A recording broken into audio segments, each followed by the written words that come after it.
All right, I'm very excited to do this information you're about to view. This person came to me and they given me a nice email. They were explaining, but I never look at the emails before I do the reading because I want to make sure the information I receive is coming from the universe, coming from spirit, and not from me knowing something from any information given to me. But I can tell they were very excited. And I was doing their natal chart, which I've already done, but they had a lot of numerology. Now, usually I'll do it, like dependent, but this was a lot, like a lot of numerology, and I could tell. Uh, what happens when somebody like me, when I'm doing a lot of stuff, I've been doing this for a long time. Now I'm gonna have to go tribal, like even though we're all what I call industrialized now because of just the way the world we're in or the country we're in, it's still like a tribe.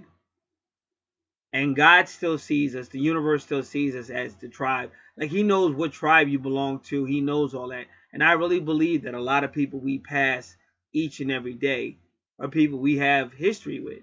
Maybe from this life or past life, all of that.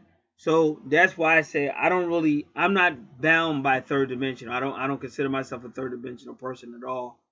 And and the Bible gives you the example of Joseph. Joseph was much higher in dimension and everything than his brothers and sisters and his mother and father. And they all got mad at him. And they got so mad at him that his own brothers tried to kill him. Killed him, and then they realized one brother said, let's don't kill him, let's just sell him into slavery. So it was one brother that saved him. If it wasn't for that one brother that stood up for him not to be killed, his own brothers would have put him to death. So sometimes it's like that. You have this calling, but you can't stop being who you are because you have this gift that people benefit by. Even people that act like they use the gift and act like like they'll come to you when they need something, then act like who cares about that guy? Who cares about that guy? I'm the same guy you just came to and asked for help. So you still have to come out and do the gift, despite the ways of others. I'll be nice. I want to say the foolishness of others, but I'll say the ways of others. You still got to come out and give your gift and do what you got to do. And some people will benefit from it and some people won't. In the case of Joseph, he became the most powerful person on the planet because he didn't give up his gifts. And then I just was studying 2 Timothy chapter 3 for these same reasons, where Paul kept telling Timothy, do not give up your gifts. Do not let the jealousy, the arrogances, the immaturity of other people stop you from using your gifts. So that's what we do. So my personal belief is your natal chart was made by someone. Now you'll say, of course, God. And I'll say God or other people God used. Just like you have a leader of a country, but he also has people in his administration and people that work in his nation. So everything happens for a reason. And the more you begin to know that and realize that, the less you'll begin to worry. If you have been through any form of abuse in your life, that won't be your center focus anymore. Because you'll realize everything does happen for a reason. And maybe whatever we've been through, it's gotten us to where we are now.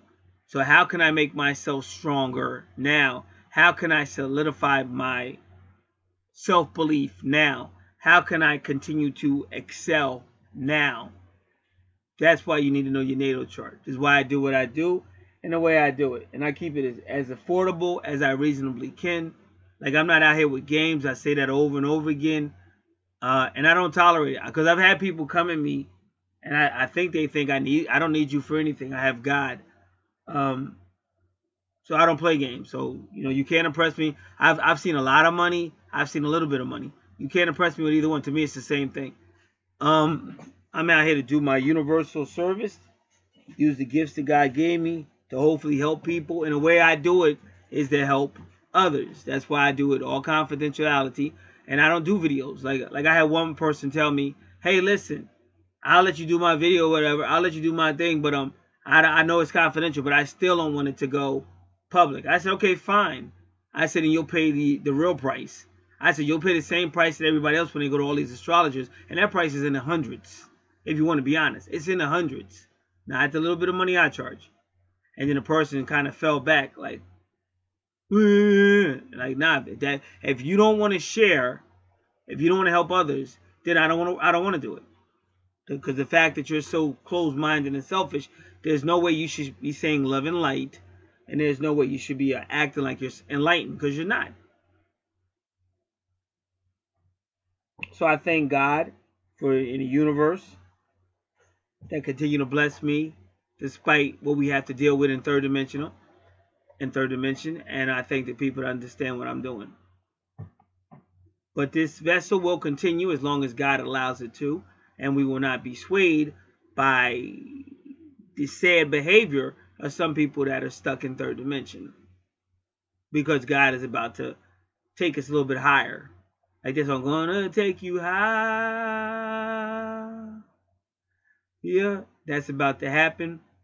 And that's why I have other channels to make sure people understand that the God that created our universe is about to, not everybody will, but a lot of people will be ascending to higher dimension. I want to dedicate this particular video to RFG Chosen One, because he was a lone soldier fighting, and it kind of got to him a little bit, but I do believe he'll find a way to come back if he hasn't already did it. He's a very persistent young man.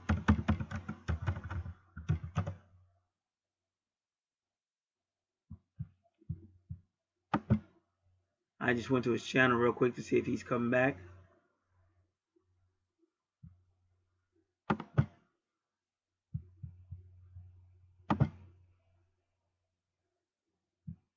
So now we will go in. And I said this will be a very great read. I had a good feeling. One, I forgot what I was doing because I do so much. But just the other night I did something. I just had a great feeling. Even before I started. It was fabulous what I did. Fabulous. With the information that was given to me and stuff like that. Alright. So first thing, she was born on Friday. Okay, that's Venus's day. So now you got Venus, love, romance. You got the rose. The rose is Venus's favorite flower. But the rose is also the road portal for a higher metaphysics, higher understanding. You cannot get to the divine feminine without going to the rose portal. If you go to Acts chapter 12, you see Peter was in prison or a lower state. Then he tried to go higher to Mary's house. Mother Mary, that's your divine feminine. That's your Isis.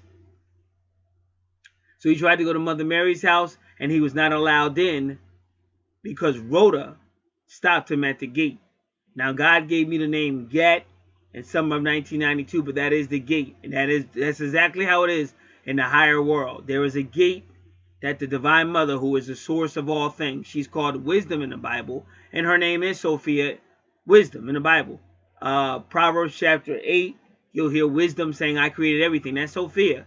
And also in Revelation 13 verses 16 to 18, it says wisdom. Here is wisdom, the name of the beast and the number of the name, because wisdom is the woman that rides that beast. Now, everything I'm teaching is decades and decades of study and learning, and it is the way it is. I know people have their own viewpoints and things like that, but like I said, I don't play games. It is what it is. We don't get stuck. We don't get divided because there is no division. Division is a matrix trick because people running your matrix, they believe in fleshly stuff, materialism, and all kind of stuff, and they overthrew our ancestors to get there. So we have to go back to who we really are, and whether we want to go back or not, that's where God's going. And that's why I said I have other channels. That's where God's going, because an empire comes, it rules, and then God takes it out. It's always been that way. Create, build, destroy, recreate again. This is why John chapter 3, which is the biggest Bible chapter that Christians talk about, talks about being born again. Going back into your mother's womb. It talks about the wind. The wind in the Bible is the feminine energy. It's called the whirlwind. She comes and destroys at the end of anything. It shows up in a windstorm. So when you're talking about the woman in John chapter 3 and the mother in John chapter 3 and the wind that lifts where it wants, it's all talking about the great divine feminine. This is all higher metaphysics, but your Bible really is a metaphysical book. It's an astrological book. That's why the Apostle Paul is one of the greatest metaphysics in the history of metaphysics. So you got to understand, it's good to have spirituality. Nothing wrong with spirituality, but Messiah did tell you to wake up and get the deeper meaning. And your Bible constantly tells you to dig deeper, get the deeper meaning of what is being said. And that's what I've done for my whole life. So we're dealing with someone on this natal chart who is connected to the divine feminine. And she probably already knows that. Instinctively, she probably already knows that. And that's why her first house starts off with what? Pluto. But look at it in 9 degrees. Well, if you go to Revelation chapter 9, did you know that the bottomless pit is the 8th house of the zodiac? Scorpio, that's what that's why the scorpion's there. In Revelation, because I tell you, it's an astrological book. And that bottomless pit is the divine womb. Did you know when you pray the Lord's Prayer, you say, Our fat her, which art in heaven, hallowed be thy name? Because hollow is that divine womb, that bottomless pit. Why is it bottomless? Because you'll always be creating. If you have a problem with it, go to Revelation chapter 12. Once again, what do you see? The woman with the belly. Why does she have the belly? Because she's pregnant. And that dragon is right there. If you go to the east, they'll tell you that that dragon is actually a hero. And usually that dragon is feminine. But if you go to the west, they tell you that the dragon is wicked. It's the beast. It's evil. Why? Because that dragon is going to destroy their civilization, just like they destroyed the civilization of our ancestors. Just like Bobby Hemming, a master teacher, told you these things. So when you put things back in order, you begin to have a clearer understanding, and then your purpose in life becomes clearer. Now I have a woman that I do a lot of readings for, but she learned, but she was willing to listen. She was very unique. And it's kind of funny because the reading I did for her,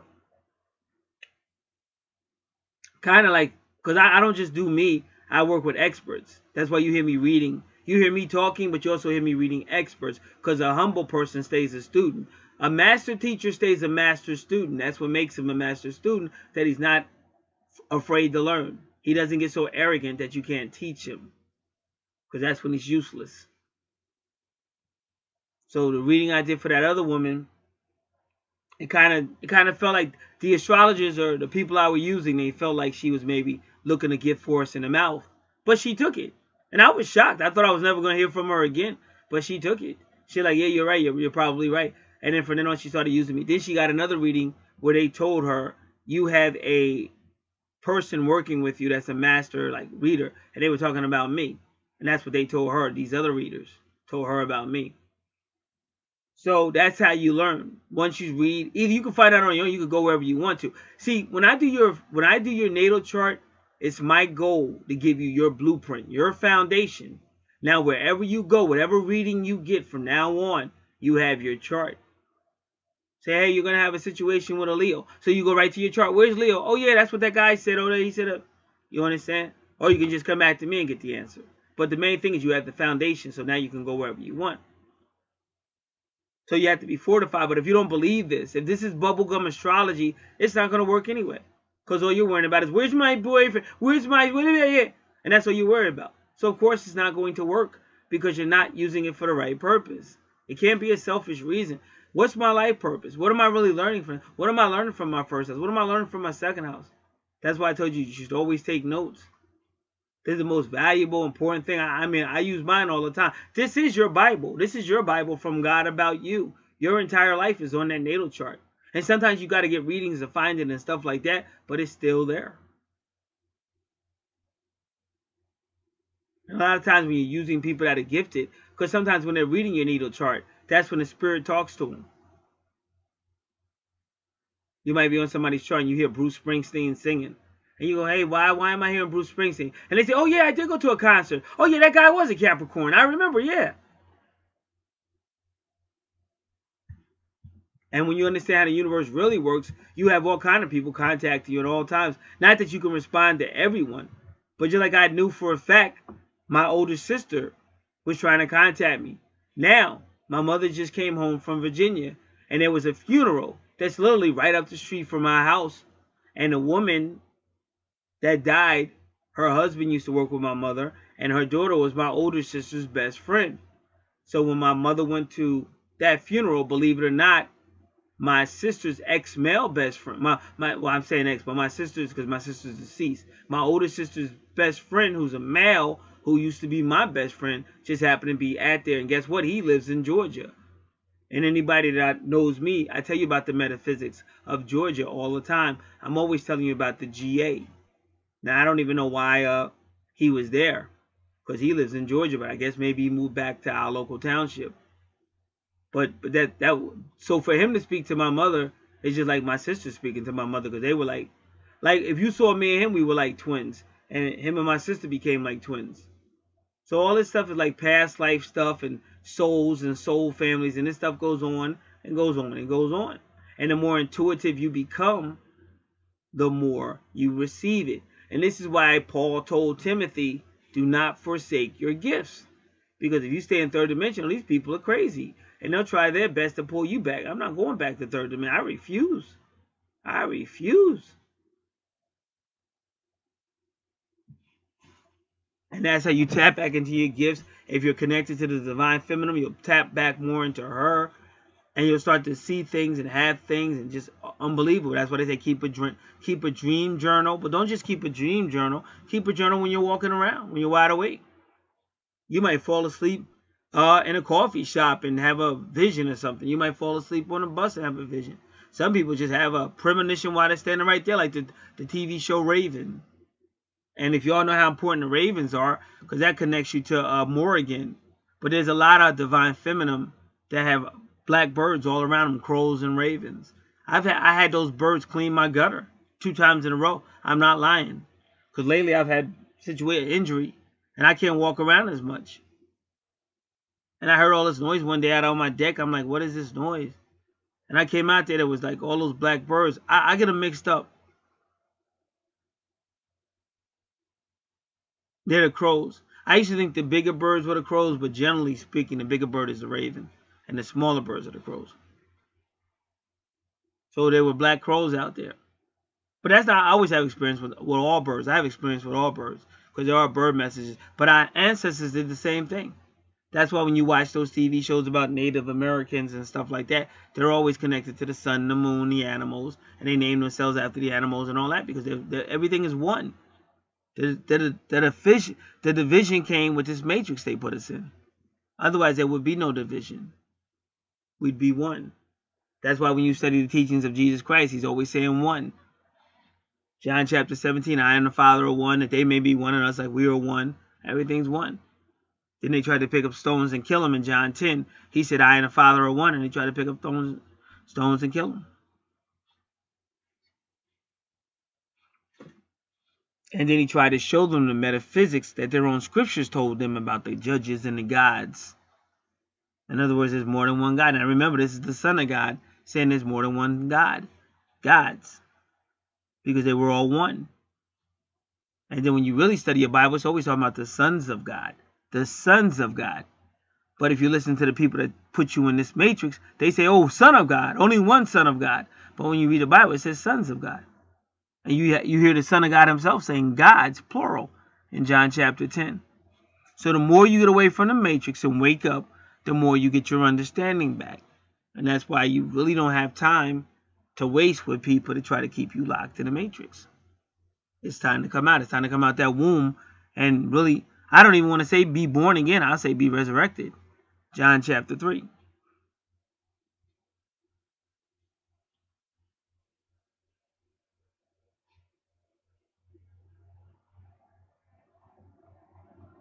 So where I want to go first is, oh yeah, I really want to I want to go to the birth date. I want to find where the moon, what the moon was doing when she was born. The moon will always be the divine feminine side, the motherly side, the secret side, but the moon also holds secrets about who you were in a previous life.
Now we have another full moon this month on December 22nd. That's going to be another moon at 0 degrees.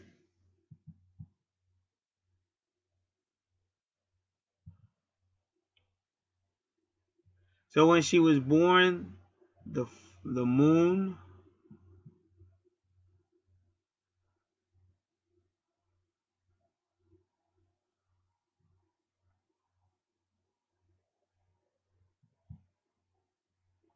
it was a waxing gibbous moon at 97 degrees. Oh, guess what?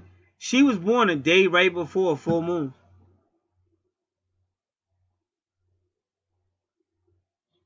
She was born a day right before the full moon at 97 degrees. 97%. 97%.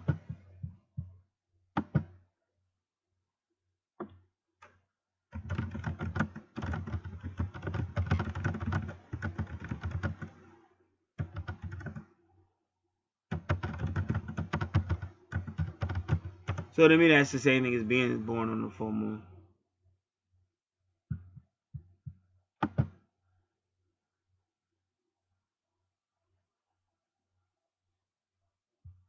So give me a moment. I'm just getting this sizing this stuff up.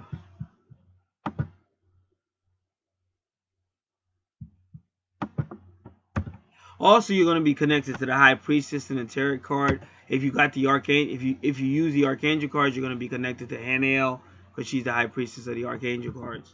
But this is the Divine Mother, the Divine Feminine. And another thing, like I said, when you really listen to what I'm saying, you begin to know how to use your power and stuff, because you got universal power. And remember, you're the moon, so things are going to be attracted to you.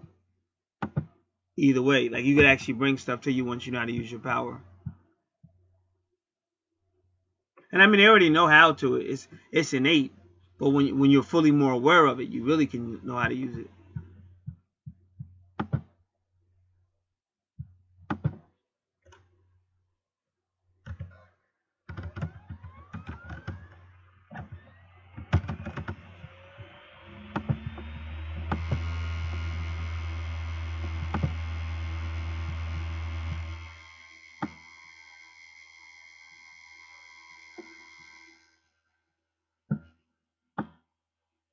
So what I'm gonna do, I'm gonna read the personality for a waxing gibbous, because that's what you were, but you were so close to a full moon, it could just very well be a full moon. One of the best lunar phases for spiritual evolution is a waxing gibbous, a person born with a waxing gibbous moon.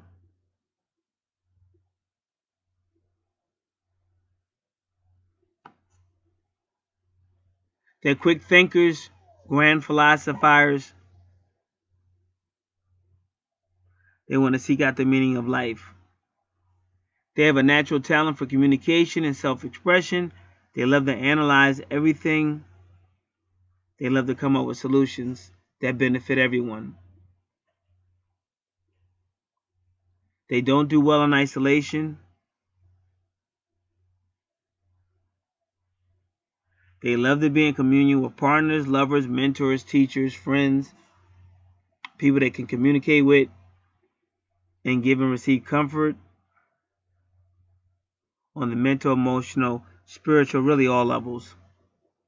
And that helps to lead to their success.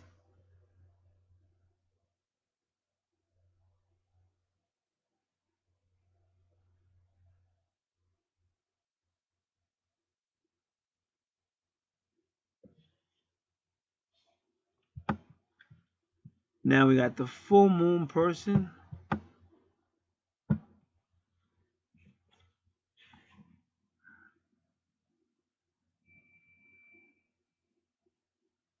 So, since the moon controls a person's emotions, a person born at the full moon may feel its effects, the effects of the moon, in the extreme.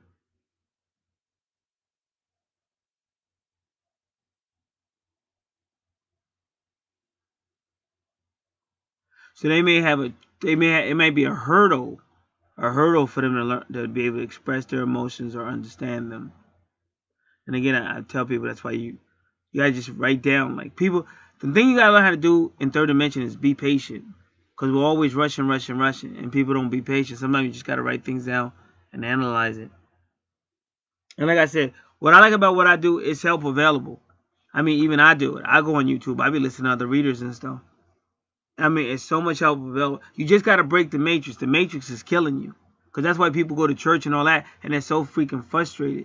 Yeah, because if it's not the full truth. It's a little teeny, enough truth to keep you controlled. But whatever you believe, it should make you stronger, not destroy you. Or break down.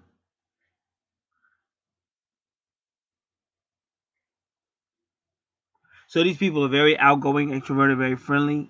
They have magnetic personality, just like I said. They tend to be truthful individuals. And they like to tell it like it is.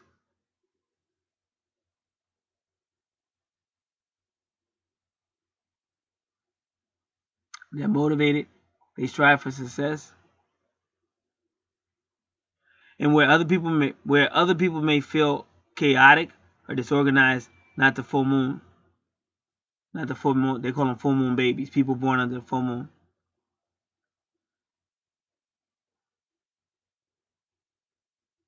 They can master tasks easily. They learn quickly. They can change their mind very quickly, like adapt very quickly or change, heart. And they say, some people say their fickleness. Because Gemini does the same thing. They have a strong intuition.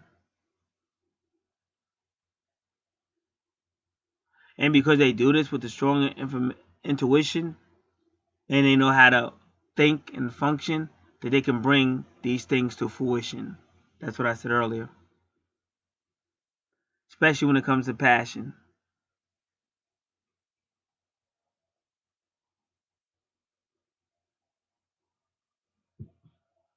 So there you have it.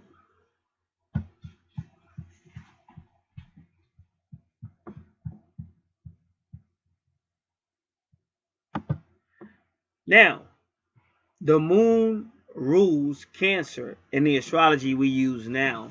The moon used to rule Pisces. But remember, you can learn from that. That's why with astrology, with everything we do, that's why we say spirit. Nothing is written in stone. Nothing is written in stone.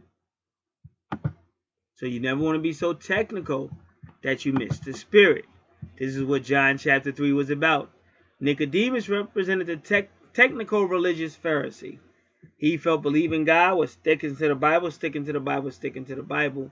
Whereas Jesus tried to show him that this is about the spirit, not about the word.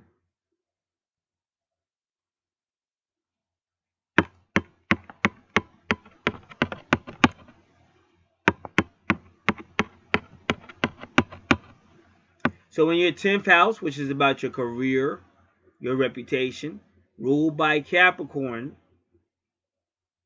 and Capricorn is ruled by Saturn, but it can also be your karmic house. And yep, that's the only house you have a retrograde in. And we talked about Saturn, issues with authority and stuff like that. But that's also the family house. So you have the family house and the career sector,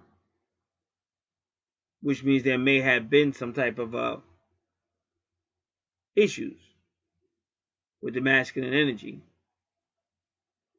Now, the masculine energy may have, because I see Capricorn in your 10th, in your 4th house, which is family, the Capricorn may have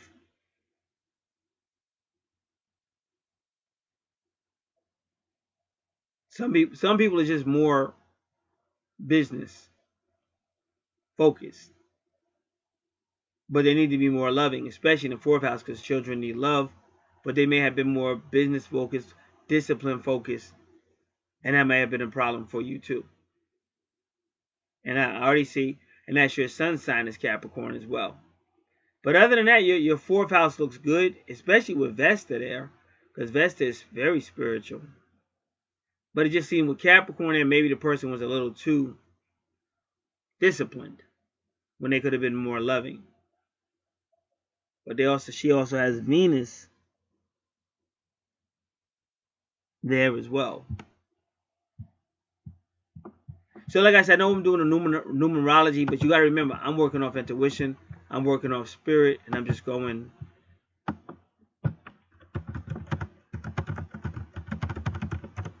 So I know we probably did this before, but let's do Venus and Capricorn again.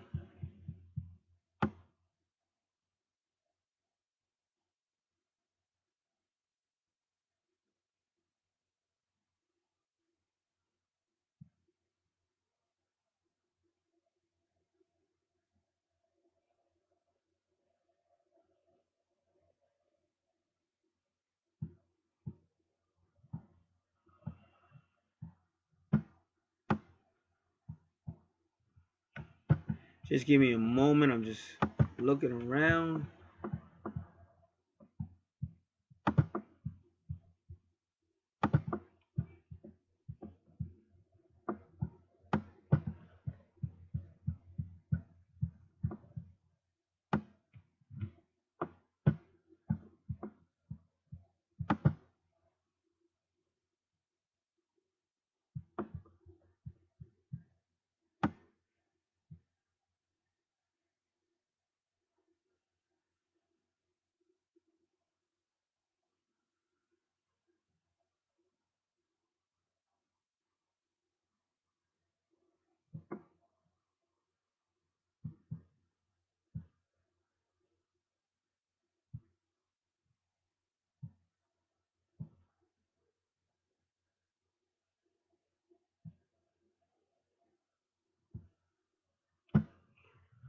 This is called letterpile.com.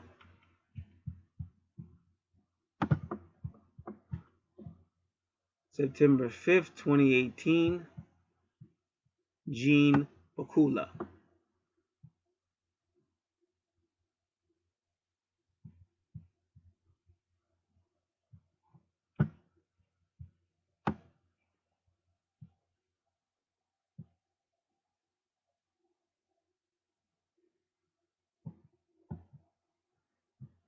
She seems to be going on and on and on. I'm just trying to see.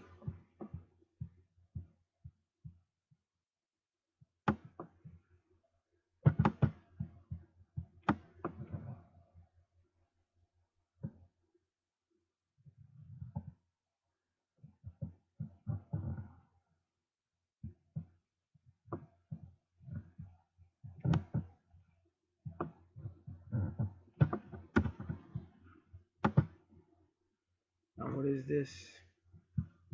Please get out of here. All right.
Okay, she's saying people, Venus and Capricorn are reserved and shy, keeping their most personal emotions locked up tight until the right person comes along to share them.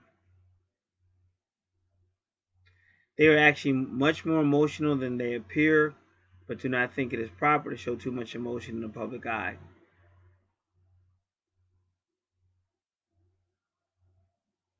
They have kind natures and dry senses of humor.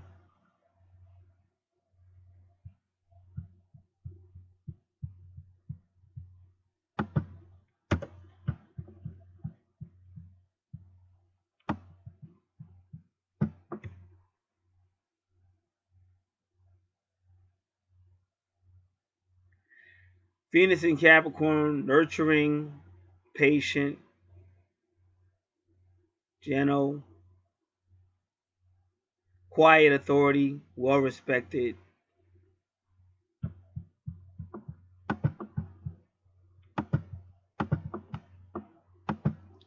But you always got to remember that this is going on in the fourth house. So I'm saying it could be this person. It could be her personality who requested this. But it could also be her mother. Whoever raised her as a mother. That's how I'm getting it.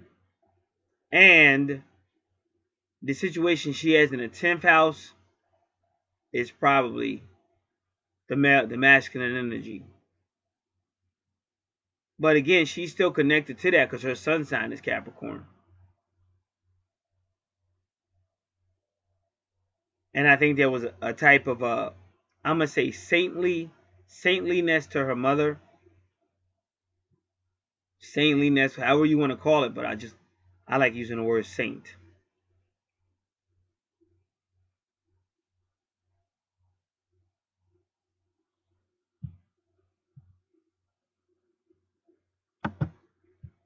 But I want to read this a little bit more. Now she's talking about a Venus Capricorn who likes to, when she has to dress for her job, she likes longer skirts and shawls, old-fashioned and feminine frills. But this Chloe is, she's a nurse. That's why she's dressing that way. That doesn't mean every Venus Capricorn dresses like that.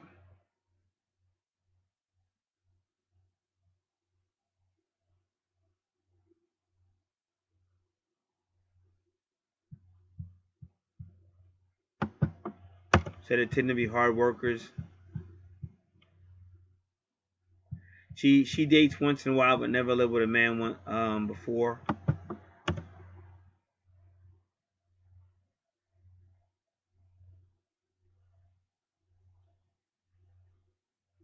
But now she's going in. Now she's talking about people who have suns in Capricorn, which is amazing because this person has a sun in Capricorn. This is why I said this is when you know it's the spirit. That's why I like to move slow, because the spirit will take you exactly where you need to be. That's why it takes. People think you got to learn how to listen. I'm a teacher, so when I'm talking like a teacher. I'm not talking. That's why I never come on camera, because people love to worship people. I don't want to be worshipped. But if you really got to do this, you got to be humble. Bottom line, because you're not going to get it. People to rush through these readings or whatever they're doing, you're not listening to spirit. So spirit is trying to help, but you're worrying about this, worrying about that, and you're rushing through it. And then the person doesn't get as much help as they could have got if you just slowed down.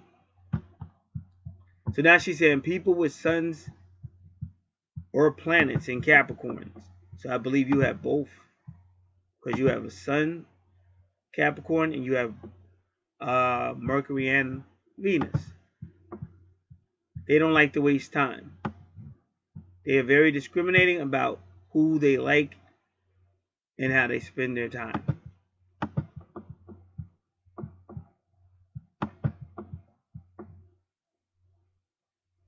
Venus and Capricorn people want to have a family of their own someday. And she was still in, even though this woman that I'm reading this information from, she doesn't know this is going on in the fourth house. But everything she's talking about is in this woman who requested this reading. It's in her house, the fourth house.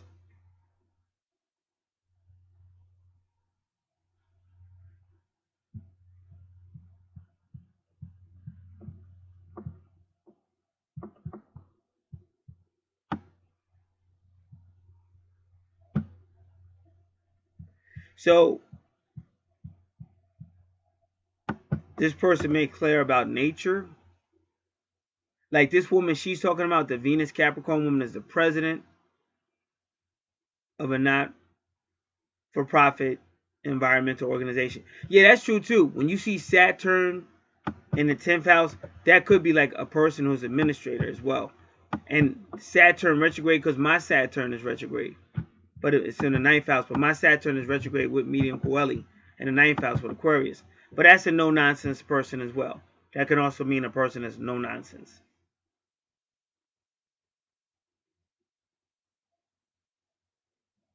Now, Chloe is a president of the not-for-profit environmental organization.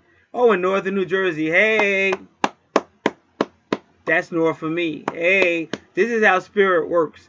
This is why I tell you, you got to slow down and listen to spirit. I get so upset. People see everything I do out here. Everything I do out here, and they still got to be stilly. They still got to be third dimensional. I'm talking especially people on my other channel. Because most of those people have dealt with me a long time. And they still got to be silly. This is guaranteed confirmation from spirit. Because I'm not that far from North Jersey. I could jump in my car in 45 to 50 minutes. I would be in North Jersey. So they say that Chloe is president of a not-for-profit environmental organization in northern New Jersey. Fights her battles with developers passionately. She's won a good amount of them. She's pragmatic and conservative. She is well-spoken and gets her point across to the crowds when she is moved.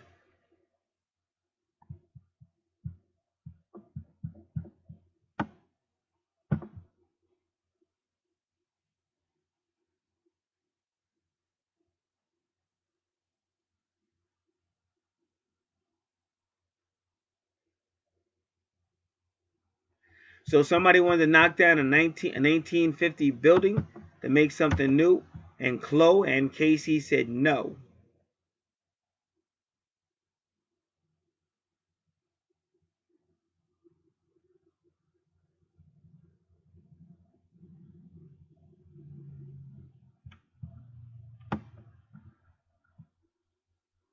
So Casey is a male.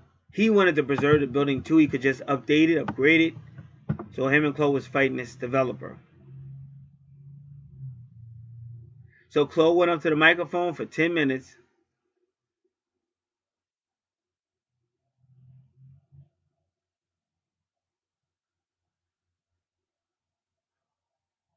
So that's how her and Casey met. Because they were there basically for the same reason. Even though Chloe just wanted to preserve the building, Casey wanted to upbuild it. And that's how they met. Isn't that beautiful? Right here in northern New Jersey. New Jersey is for lovers. Unless it's me, because I've been single so long. Where's my Chloe? Where's my Chloe? No, but the couple of females I did date for North Jersey, I can admit I had a great time. I got a friend of mine when we were younger. He said, get the hell out. See, I don't know where I'm at. They call it central. It's not really central. I would say maybe like South Central New Jersey. My friend said, get the hell out of this area and go up north.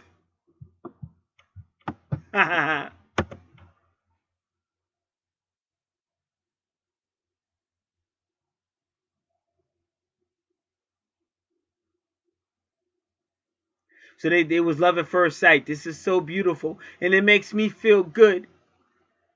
There is still love in New Jersey.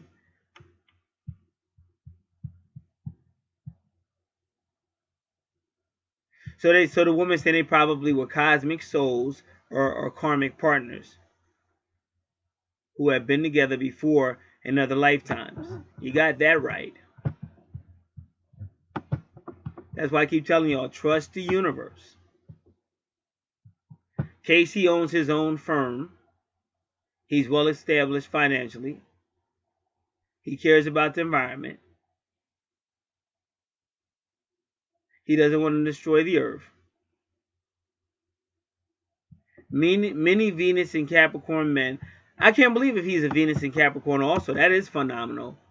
Because we know Chloe is, but I think he is too. Casey is also a Venus and Capricorn man.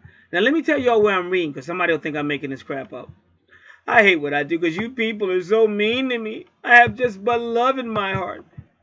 And I have to deal with a-holes all the time. But that's why God made me so strong to take you on all by my little. Okay, now where I'm at is called letterpile.com. letterpile.com. So right now, if you go to a search engine, I use the Yahoo search engine. If you were to type in letterpile and type in Venus and Capricorn people, or Venus and Capricorn people love lives, type that in. Make sure you put letterpile.com.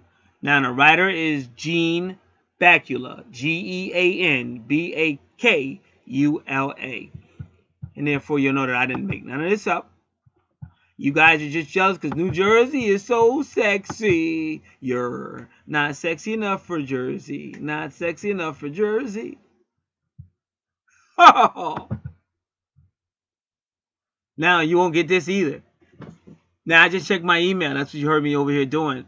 And I got an email from Brazil. Synchronicity. It's cool. All right, now.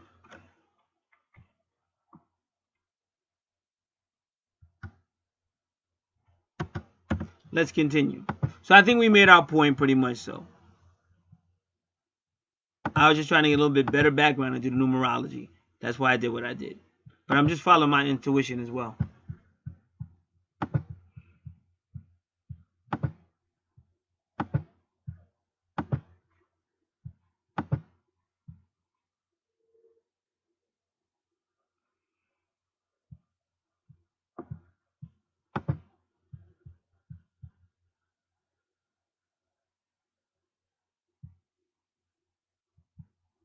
So she said, but a lot of Venus in Capricorn men, they want to marry up the social ladder. They want to find women older than they are. They don't necessarily marry for love, but they do have a romantic side.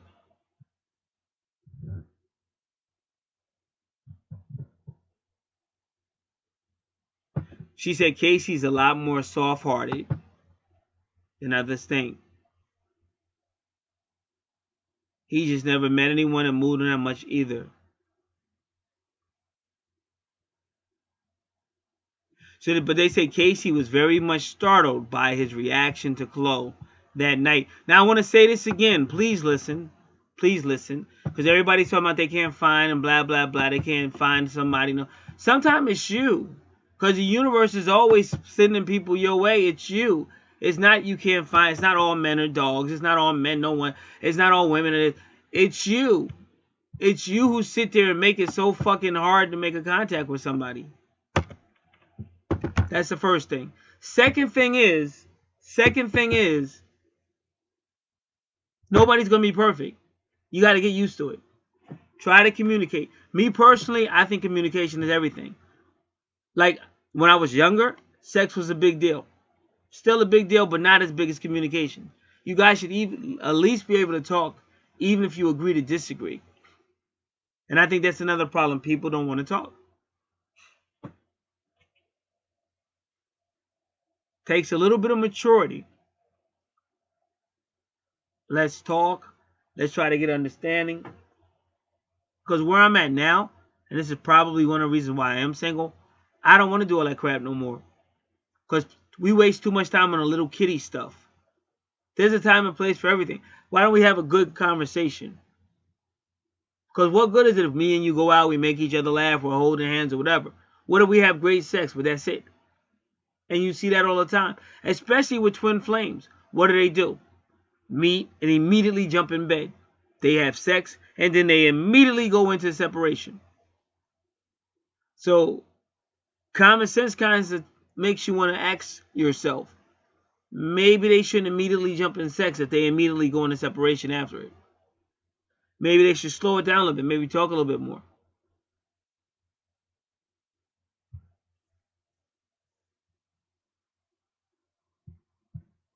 So stop thinking it's the person. Stop victimizing yourself.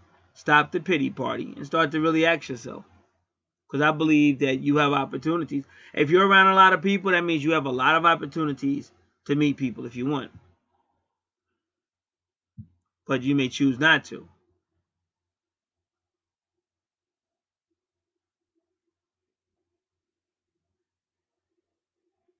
So the way Chloe and Casey locked eyes unnerved Casey. Nobody ever made Casey feel like that before.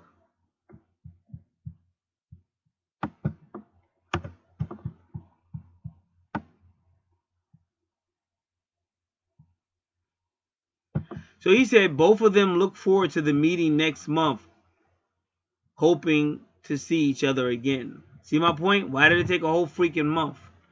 What if somebody got hit by a freaking car? You could have had love. Why do y'all fight it so much? Women, you play hard to get, so stupid. Go in the store, see your favorite dress, and the guy that's selling it says, how can I help you, ma'am? Well, I don't know if I want to be helped. But I saw you looking at this dress, man. I saw you sighing. I just knew you had to have the dress, ma'am. Well, I'm not sure. So then when you don't get the dress, now you're crying, you're calling your mother. Oh, it was a dress so beautiful, I could have had it. And you do that. A lot of you guys go shopping. I watch you. I'm a pervert. No, I'm laughing. I haven't been in a mall so freaking long. I haven't been in a mall so fucking long that I wouldn't know how to act. But when I was in a mall, this is one thing I noticed. But on TV, I watch a lot of TV. Not so much now. But when I used to watch a lot of TV, I watched you do it too then. You go in a store and you look at what you like. You kind of like it. You look at it, take it off the rack, look at it, put it on the rack.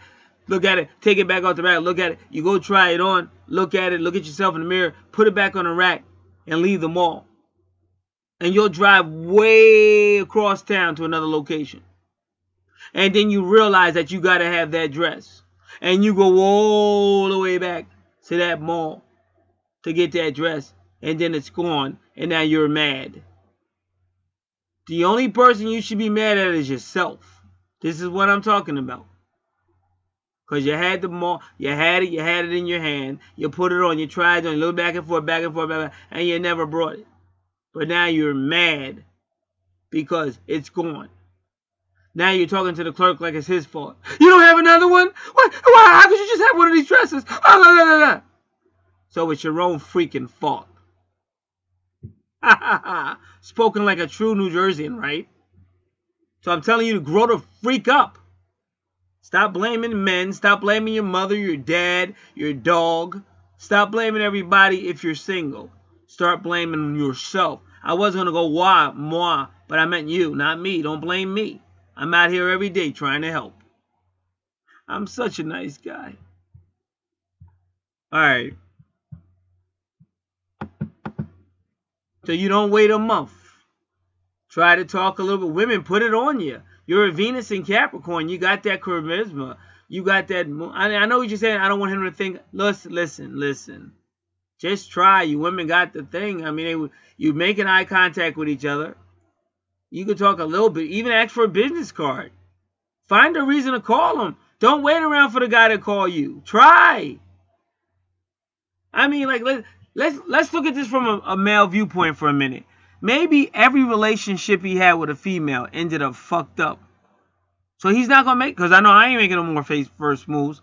To see me make a first move, she's got to be something fabulous. And let me tell you the last time I did. Last time I made a first move was around a month or two ago. It just felt great. And everything worked out. Because I wanted to walk her to a car. And something came up where I couldn't. But thank God the universe got me out of that. And I was able to walk her to the car. And that day the moon came out in broad daylight. It came out above two pillars of cloud. Like the high priestess. Because the high priestess sits between two pillar of clouds. The moon came out in broad daylight on the east above the Atlantic Ocean. In broad daylight. And across from the moon on the west was the sun. It was the most beautiful metaphysical thing you could have seen. And me and her just hit it off unbelievably well. So that's the last time I really went out of my way. Really went out of my way to talk to somebody. And before then, I can't tell you when was the last time. So when you see signs like that, don't let them go.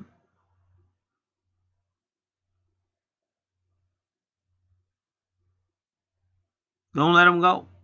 That's all I can tell you. If he's a businessman, ask for a business card. But I would find a way if you can just ask.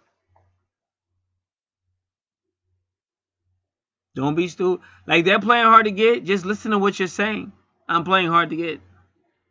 That's like me going out and saying, I'm planning to get punched in the face. Yeah, I'm planning to get... Hey, you over there, I'm planning to get punched in the face. Oh, you want to get punched in the face? Bop! Oh, why did you hit me? You just said you planning to get punched in the face. I just did what you wanted me to do.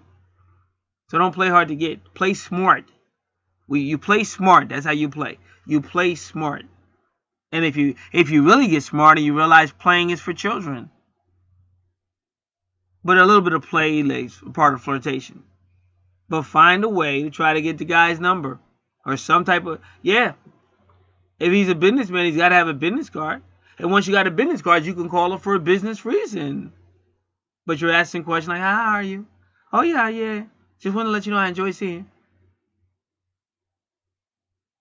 I'm always going to give an A+ to aggressive women. I don't care what you say about them. But at least you know where they stand. Because all that playing crap. And you got the woman that is interested, but then acts like she's not. And then you look like the freaking jerk. You look like the freaking stalker. You know. So don't play hard to get. It should have took a month. They both had that eye contact. He's a businessman, and he could have asked her, but some guys are just not going to do it. They've been hurt too many times. That's why I say it's not that a guy doesn't like you. A guy just wants to know where you stand. He's not going to make the first move because every time he's done, he's been hurt by you guys. You got to make the first move. See that when I walked to her car, as eager as I was to talk to her, she was just as eager, and she literally waited. Because I was about to walk into the car, and I got stuck, and she kind of just stood there. Like, she knew I was taking her out, and she knew there was no way I was letting her go to that car by herself. She knew I wanted to talk to her. She waited, and then I was able to get out of that and walk into the car. It was so freaking romantic. Definitely one of the most romantic experiences I've had in a long time. And then the whole universe was, like, celebrating it. So I believe in that kind of stuff. You say, well, what happened? What happened? Third dimensional. That's what happened. And this is why I fight against this freaking matrix. Because it destroys anything that's good, anything that's wholesome. It destroys families. It destroys people. It destroys one person comes out one way, now they want to be something else because they're so freaking confused. Why can't you just be happy with who you are instead of running from who you are? Why? I'm not against anybody that makes a choice because they really want to make it. But a lot of people ain't making choices for that reason. They're making choices because they're being lied to and all that crap. So I'm out here every day doing what I do.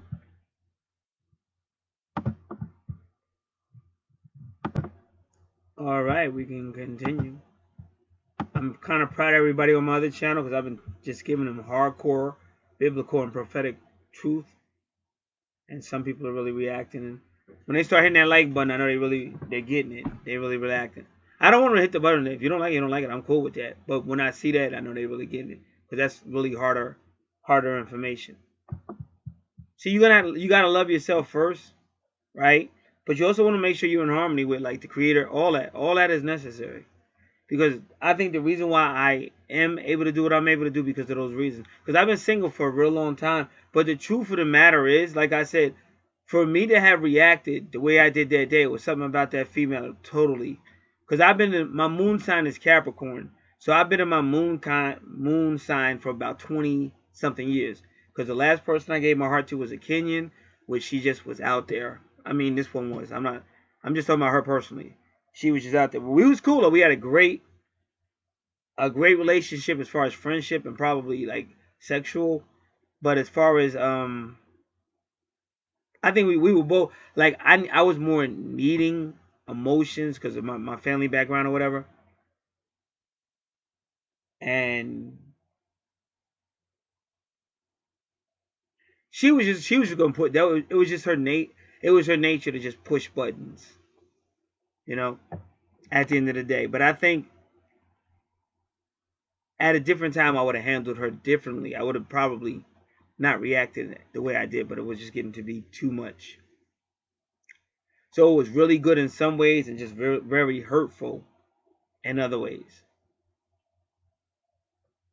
But after that, it was like, nah. So I began leaving my Leo, my sun sign. I began leaving my Leo and becoming more moon sign, Capricorn, where I'm all about business. Don't get me wrong, I'm still a comedian, still love having fun, still all that other stuff too, but it's not as important as bottom line stuff. So now I'm starting to come back to, but it's going to probably be more balanced. And I do believe right now, because of prophecy, we're in a real critical time. So it's not a whole lot of time to be goofing off like a Leo, goofing off, having fun, and romance, running all around. You got to be about that business. Because I've been in ministry since I was young. So I've always been a spiritual person. But through being a spiritual person, I began to become metaphysical person. But it's all in God's timing. That's why the Bible gives you the Apostle Paul. Biblically speaking, Apostle Paul was the last apostle directly called by Jesus. But Apostle Paul was a master metaphysics. A master metaphysics. And that's what I'm in now. I'm in metaphysics. All right. So now we're going to go on. Chloe and Casey.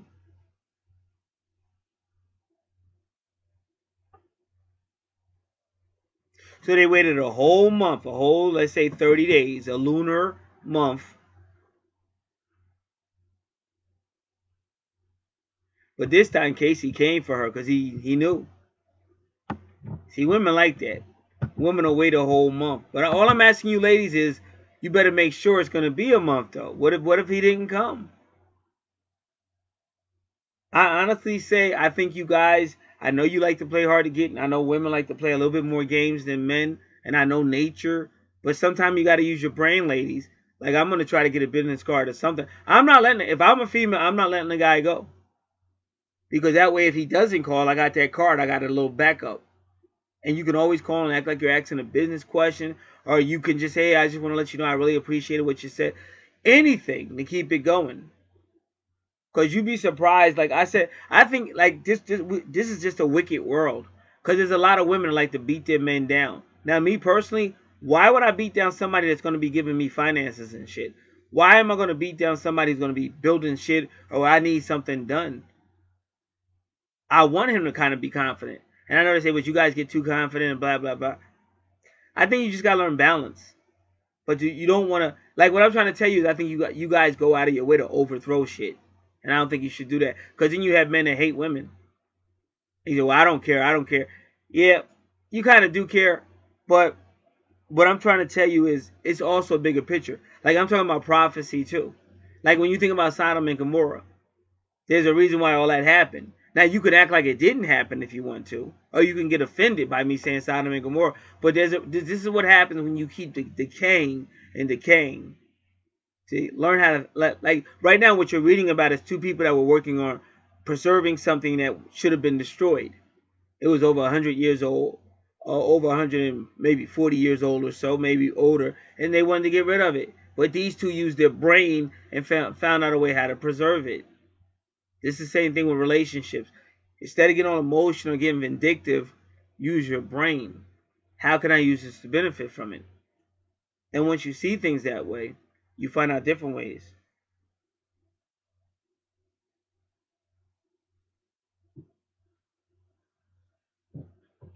Try not to think like all or nothing.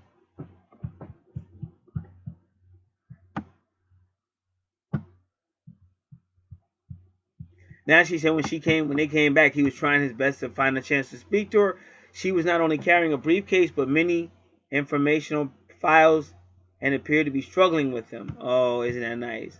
Lucky for Casey, she dropped one. Isn't that nice? And he happened to be right behind her to pick it up. Well, you should have been walking with her, Casey.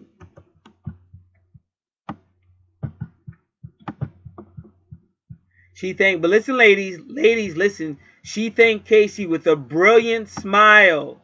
That's all it takes, the smile, the eyes, and he's going to freaking melt. That's why I say, you ladies, you don't understand.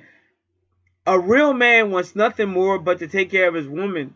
I don't know why you guys got to get so upset when a guy wants to hold a door for you, or a chair, or pull out the chair, or you're cussing him out because he bought you some flowers, and you're saying, you're embarrassing me. Everything I'm saying is real. You got to learn how to think. You want a man like that. You want a man that wants to pull out chairs and be there for you and buy flowers and shit. Because what's going to happen when the universe says, you know what? Time for karma to hit your stupid ass. And they take it all away. Now 5 and 7 years have gone by and no guy has really done anything with chivalry towards you. Now you're hating men. It's all men's fault. And now you're looking at Susie in more ways than one. Right? Hate me. Again, I'm not mad at you if you're looking at Susie because you like Susie. But don't look at Susie because you fucked up and that was men's fault. It's not men's fault. It's your fault.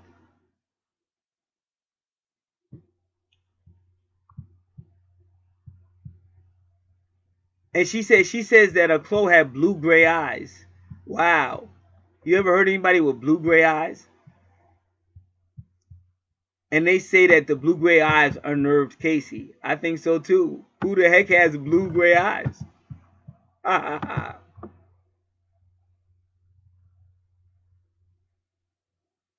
Uh-oh, it was cold outside, so Casey suggested that they go for a cup of coffee. But then that's when Chloe began to feel like, she said yes, but she felt like they knew each other before. Of course.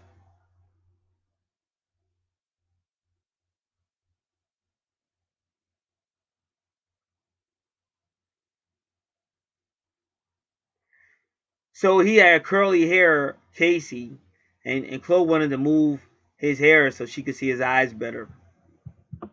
But that's a little too much on the first, don't you think? You haven't even drank the coffee yet. Well, that's a little too fast, ladies. Slow it down. They're like, which one do you want, fast or slow? I'm just joking. She said what was happening to Chloe. Chloe was thinking, what is happening to me? I'm usually the epitome of practical. See, it's wonderful when you meet somebody that does that to you. And I just had that experience about 2 months ago.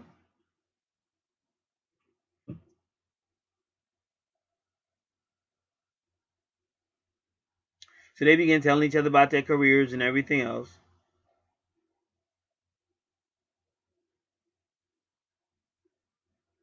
So the more they talked, the more they felt like they knew each other. But of course, they didn't say that to each other early. Hey, but the last female I took out to dinner for her birthday, this is 2016. That's the one thing I liked about her. Now check this out.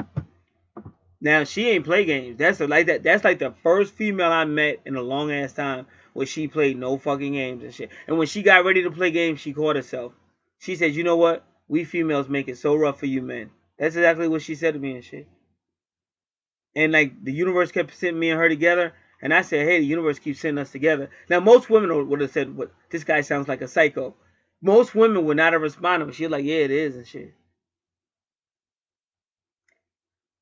So I took her out and stuff.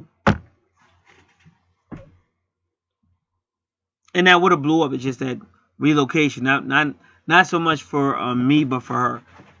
She got another job or whatever. But that one probably would have connected too.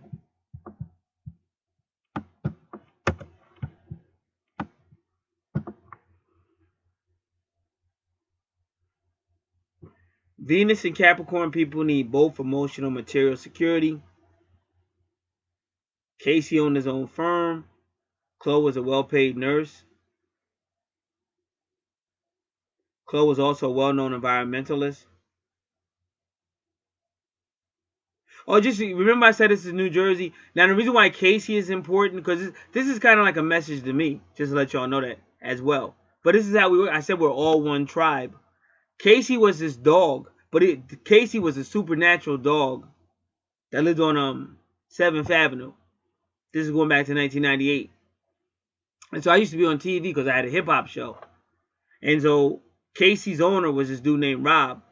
So Rob would call me and say, could I be on the show? Could I be on the show? So me and Rob started to hang out. But Casey, they used to watch this show. Everything I'm telling you is a true story. In fact, I still use that name a lot, just to let y'all know.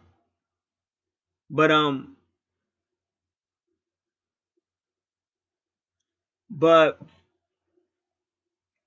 Casey knew it was me as soon as I came. That's how smart she was. Like when we used to watch TV, if the news came on and it was somebody trapped somewhere, Casey would run up to the TV and start crying. Like she was real. She was unbelievably smart. It's a golden retriever. So anybody that has a golden retriever knows how smart they are. And they're very protective of their children. Like even if you're the master, they won't let you get near their kids. They'll start growling at you and everything. So she knew who I was as soon as I got there. So like we were always connected and shit. So that's why they're using this name Casey, because it's like I mean, I believe these are real people, and I believe they do live in northern New Jersey and all that. I believe this is a real story, but it's actually a message to me, as well as this person who requested this.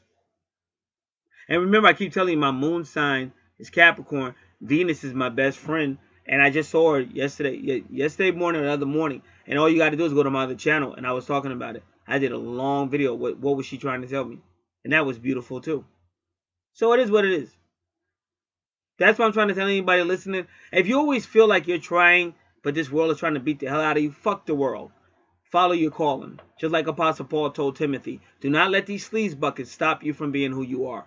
Because you're gonna make a great thing. You're gonna do great, beautiful things, not only for yourself, but for people all around you. But you gotta go through this hell that they call third dimensional planet Earth. With fake friends, people that don't appreciate you, and a whole lot of BS. And I'm glad I got that off my chest.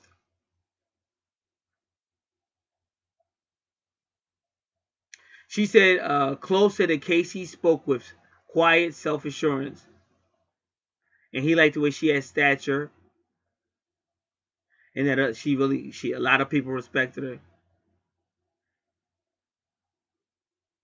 And Casey said that Chloe looked really hot, even in business clothes. But that's your Capricornian. That Capricorn don't play. They finally exchanged phone numbers. And they made plans for dinner for Saturday night.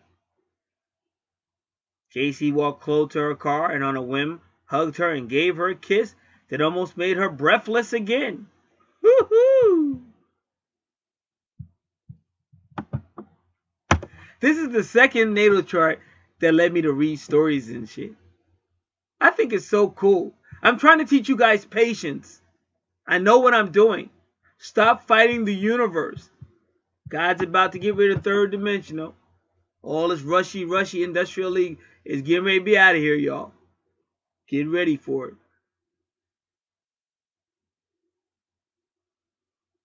So they said goodnight quickly because they were both weak in the knees.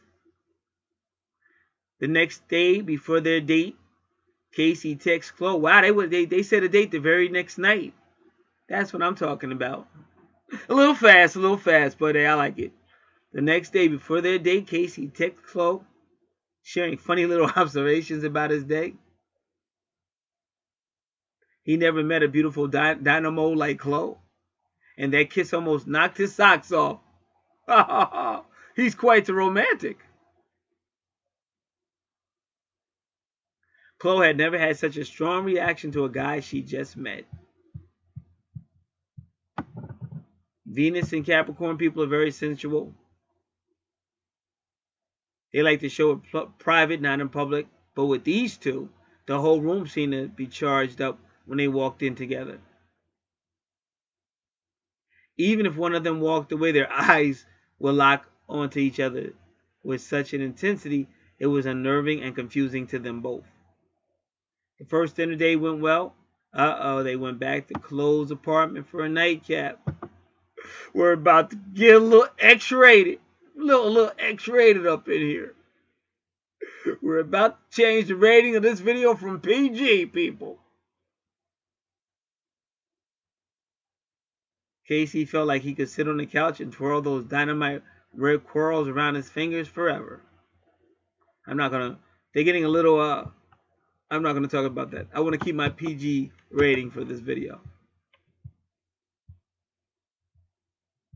So they finally agreed that they must have been together in a previous lifetime.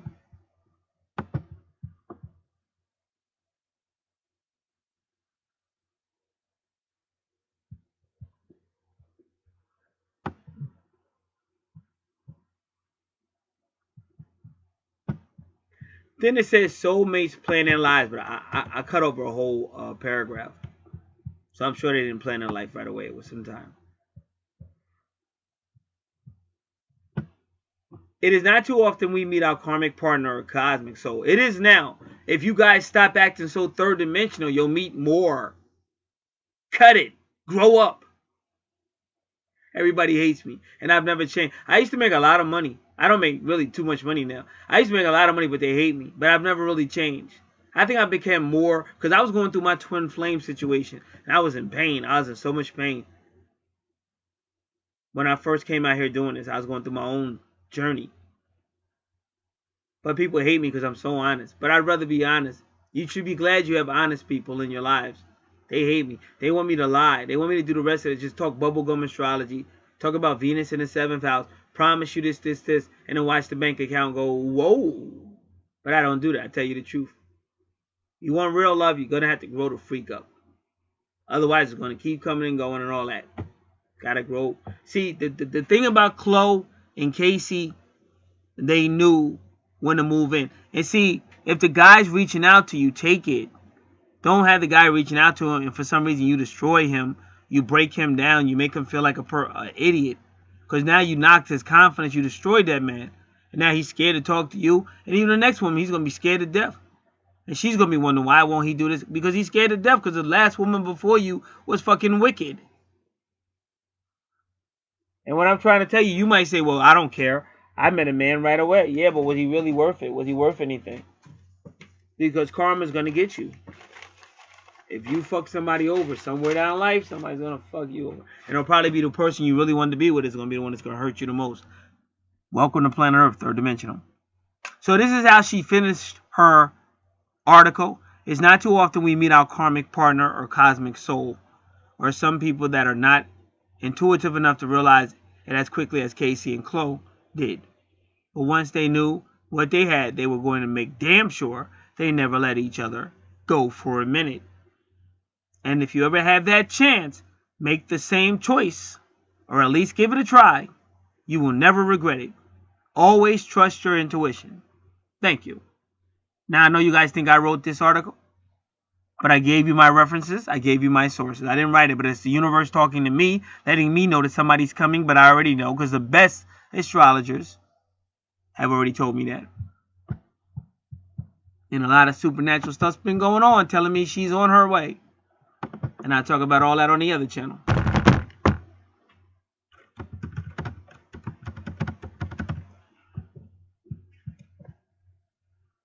And whatever's going on with the woman that requested this reading, it was necessary for her to know that information.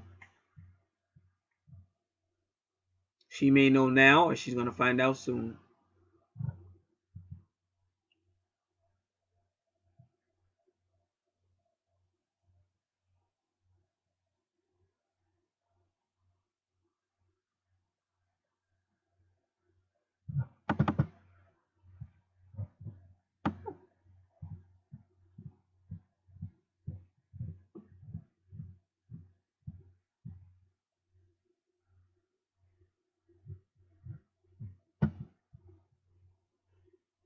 Alright.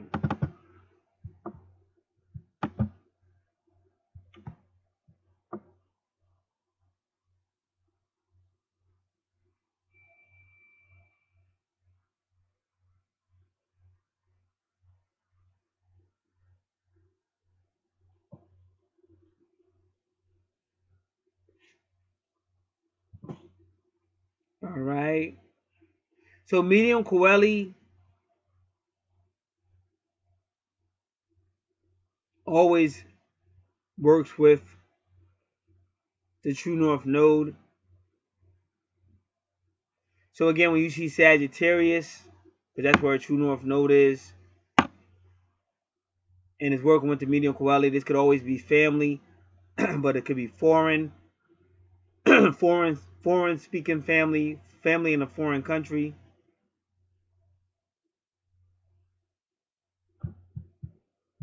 And we're definitely going to know the numerology, but I'm just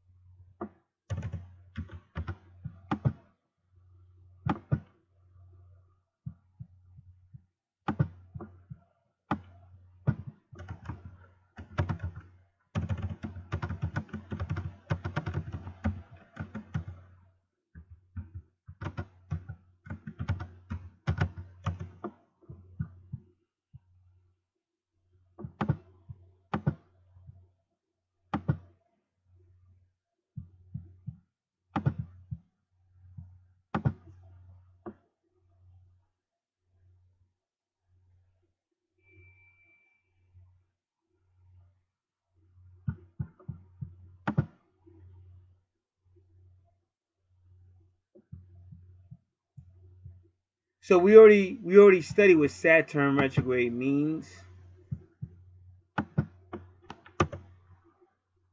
And I may put that in here when I look at this.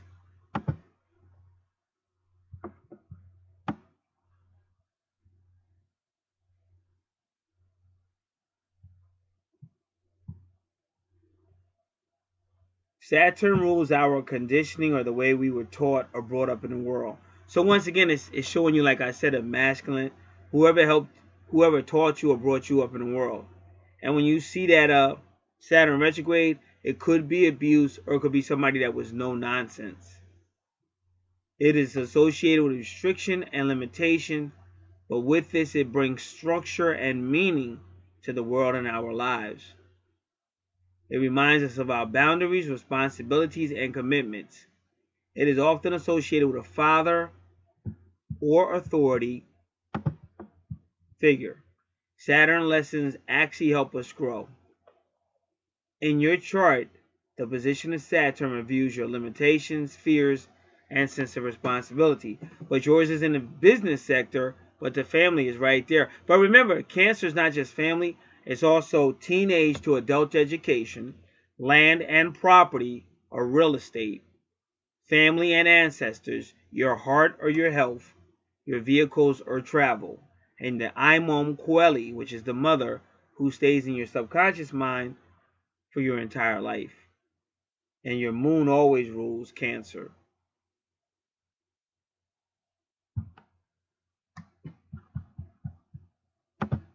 So your moon sign of Gemini is going to be connected to Cancer. And see, this last Gemini moon was a Gemini moon, but this moon in December, that was November. But this moon in December is going to affect you too, because it's December 22nd.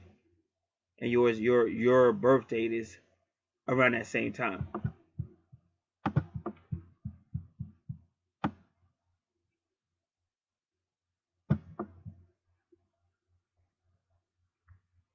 So Saturn conjunct medium Coeli or midheaven. Medium Coeli is called the midheaven. At a very early age, you will learn that life requires hard work and ceaseless activity if you want to get ahead.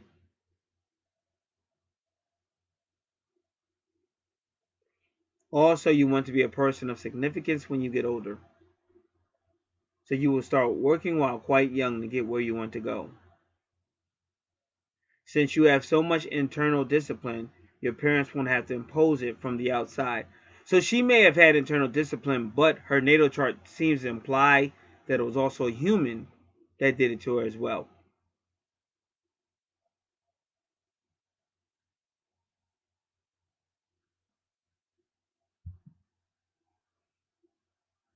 So they say this person may condemn themselves strongly, so I hope that's not the case. And if you decide you are a loser, it would be very difficult to change their belief. Nobody's a loser, so I definitely hope that's not the case at all. And even if it was at some point in your life, make sure you go back inside of your mind, your conscious mind, your heart, and change. Nobody is a loser. Don't ever let. The funny thing about planet Earth, everything going on this planet, and you got the nerve to call somebody a loser, that shit is so funny. See, I'm a fighter by birth. I just be laughing at people. How dare you? Loser. What? Nobody's a loser. Displacement of Saturn can signify that you will be very successful or very unsuccessful, depending on how you experience success while you are young. You respect those in authority even when you feel they are giving you a hard time. Yeah, because remember, this is not just Saturn in retrograde. So what I'm reading is for Saturn conjunct midheaven. But this is not just Saturn. This is Saturn retrograde. So a lot of this stuff is going to have to be dealt with. The fact that there is going to be a problem with authority. She may have to go through some type of bullying, kind of, from issues with authority. Or she may even be a no-nonsense person.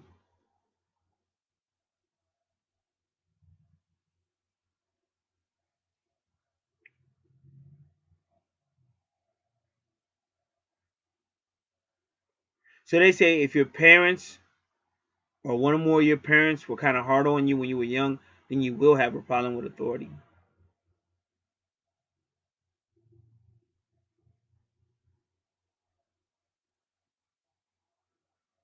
And they say no matter what career you find yourself in, you're going to still want to teach others or guide others.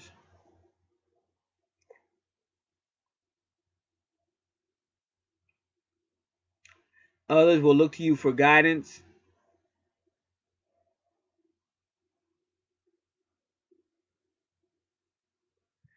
And they're saying be careful not to neglect your friends or others when you're striving for success, when you're doing things. They say otherwise you're going to be very lonely later on.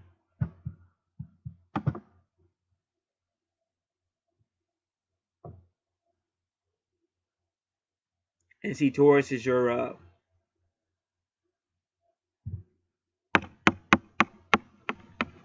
8th house. So again, I already told you, but you got to be careful because when your Taurus is in your 8th house, Taurus represents your money. It rules the 2nd house. So when you have Taurus in the 8th house, that's other people's money, shared resources. But you don't want your money being, you want to decide on your money. You don't want somebody else deciding on your money. But that's where your vertex is too. So let's do your good fortune because I'm not sure if we did your part of fortune last time. We're going to do your part of fortune in the 8th house and part of fortune in Taurus. And I'm going to see if we have anything online that says part of fortune conjunct the vertex.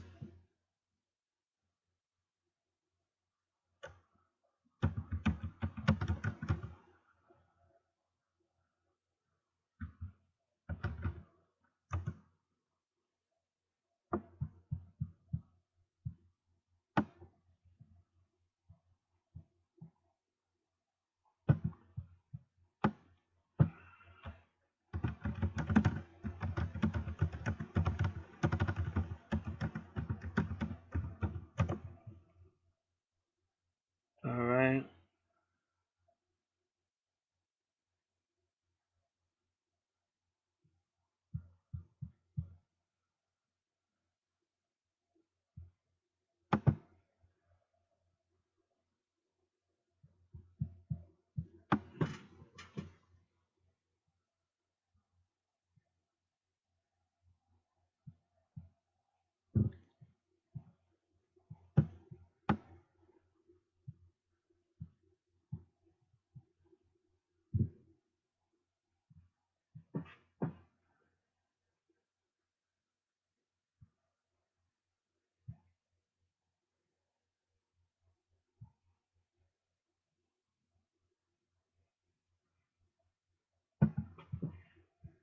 Give me a moment because it might.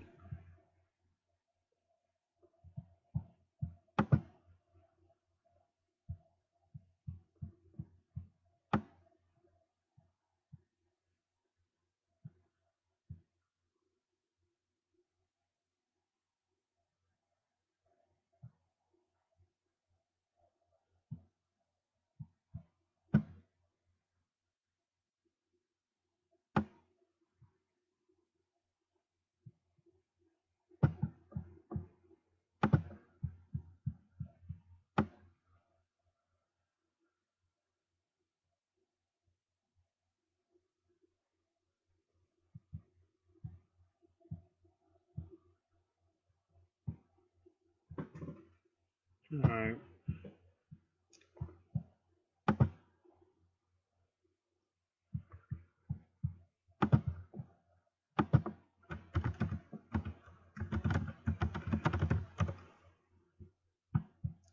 Like again, with relationships, it's like most people. If you like to make money, you don't give up on your job that quick. Nor do you like it. Your boss could come in on a bad day, but you're not gonna stay mad at him forever. Your boss might come in on a bad day and really say something to you, or whatever. But you'll forgive him because he giving you money. But like your husband or something like that, you make that motherfucker pay forever and shit. So it's just like immaturity. You just gotta grow up a little bit. And a lot of people, like I said, they'll have it. They'll have it and they don't want it when they have it. But then, like, if you lose your marriage partner or whatever, or whoever that is, and you're lonely for a while, then you start wishing. Like, then everything that ever happened with that person, you don't care no more because you just don't want to be lonely. So that's why it just takes a little maturity to just think. So on this video, I gave a couple of ideas for people that really want to be with somebody. But it's no reason. Like you got 8 billion people on the planet, so there's no reason for people to be single. If it's single, it's not so much you can't find it, you can't meet. It's something within yourself as well. You got to realize that. But anyway, we're going to do part of fortune in the 8th house.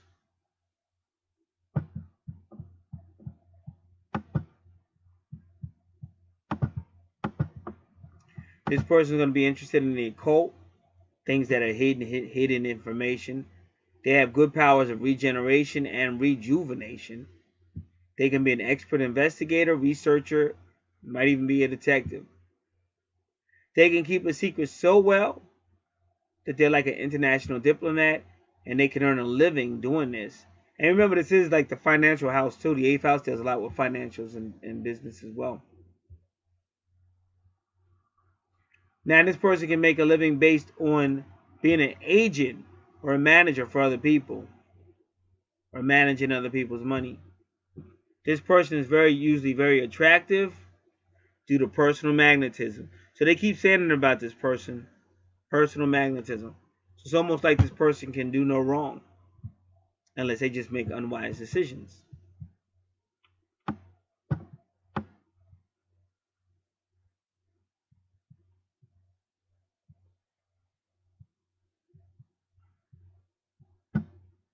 Now you have part of fortune in Taurus. A very productive person. And they need to be able to see tangible results. Cautious, practical.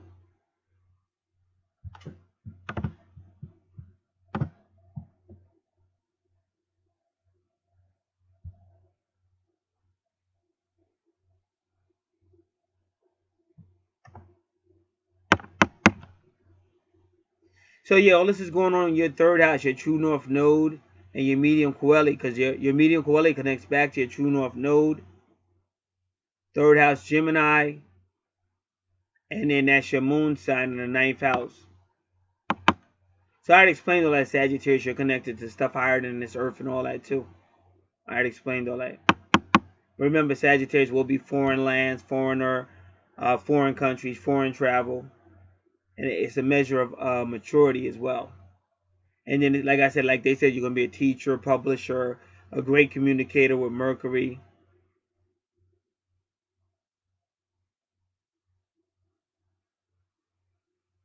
So finally, we can go into... So Venus in Capricorn, like we said, it is love, but is love kind of has to be based on some form of like stability, because Capricorn's kind of serious. But I'm still going to tell, well, I mean, you should never love if love is going to destabilize you or hurt you. But at the same time, don't close your eyes to love just because, you know, because life is funny like that. Even though we're doing all this, like we're doing all this universal stuff, spirit stuff, and technical stuff, but love could actually be, you know, somebody who you really wasn't thinking about, but that could actually be love. That person might be able to take you somewhere emotionally or possibly spiritually or metaphysically that nobody else could. Because this universe is always going to challenge you. That's why I said, Bruce Lee said it best, become the water. Become the water. Because you don't know where you're going to be, who you're going to be, or whatever. Become the water.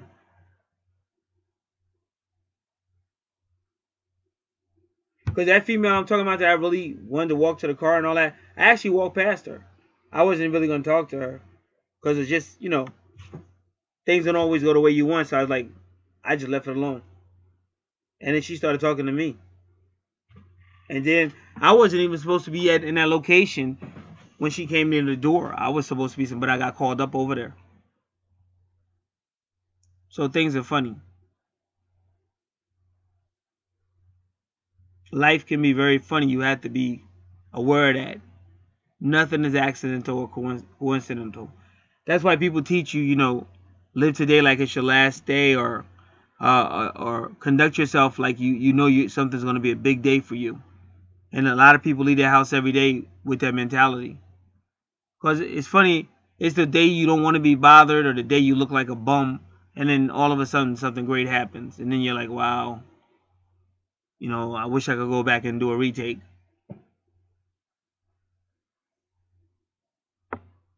So now your Juno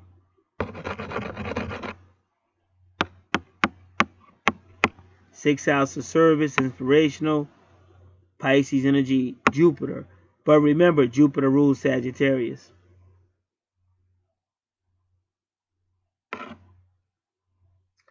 And Jupiter used to rule Pisces. That's why you got like old astrology with new. That's how you know this is past life.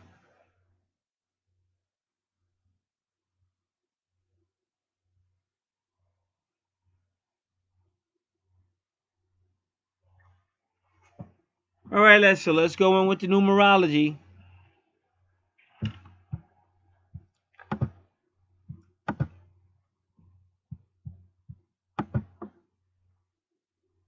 Give me one moment. I'm gonna put this on pause. All right.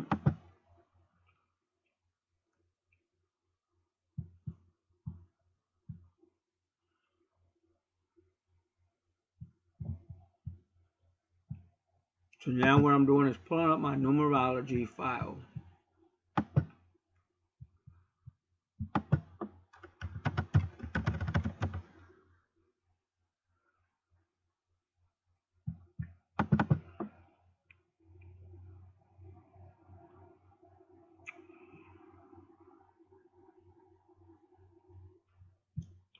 Now we're going to do a few things. I'm still under intuition. We're going back to the medium quality in the 10th house. We're going to say 16 degrees Cancer. But I don't necessarily like this natal chart degree system. But I'm just going to see what they say. 16 degrees Cancer, nervous, sensuous, and passionate character. One is endowed with excellent pioneering and leadership skills. Now, so far, that is in tune with what we were saying. And the nervousness might be because of the authority issues we were talking about. One achieves outstanding success in one's country and abroad.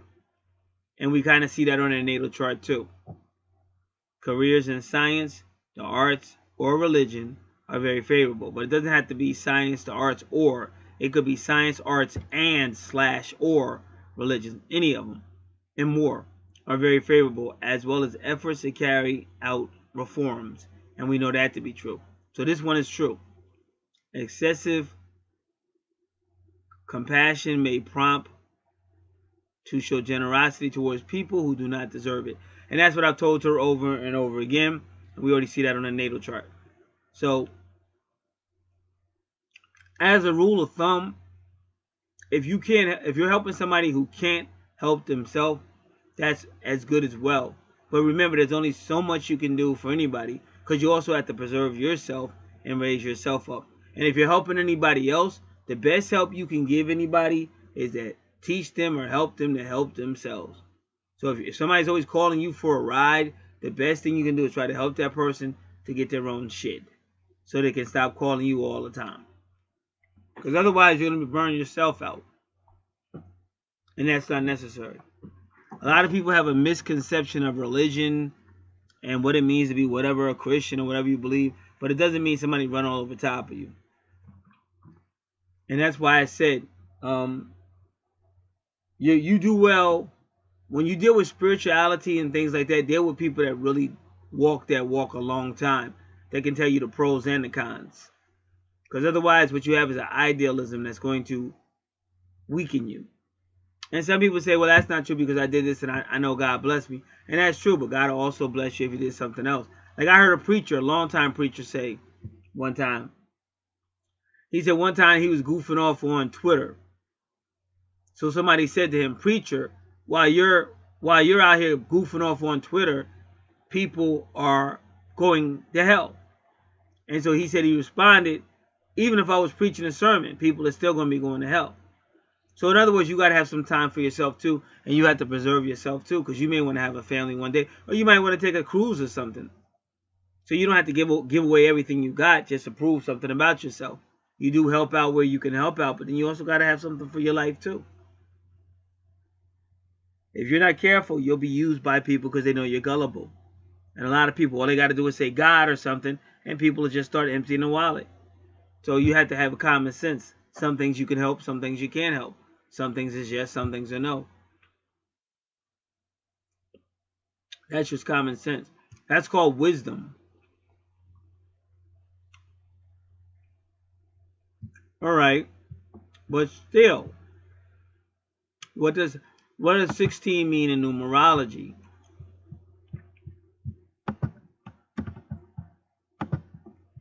Because that's a big one on her chart. Because her 10th house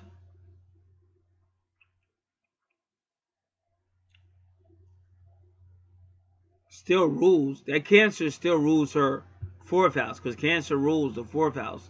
So her 10th house is still going to be connected to her 4th house. And there you see Venus and Mercury, which is going to be love and good communication.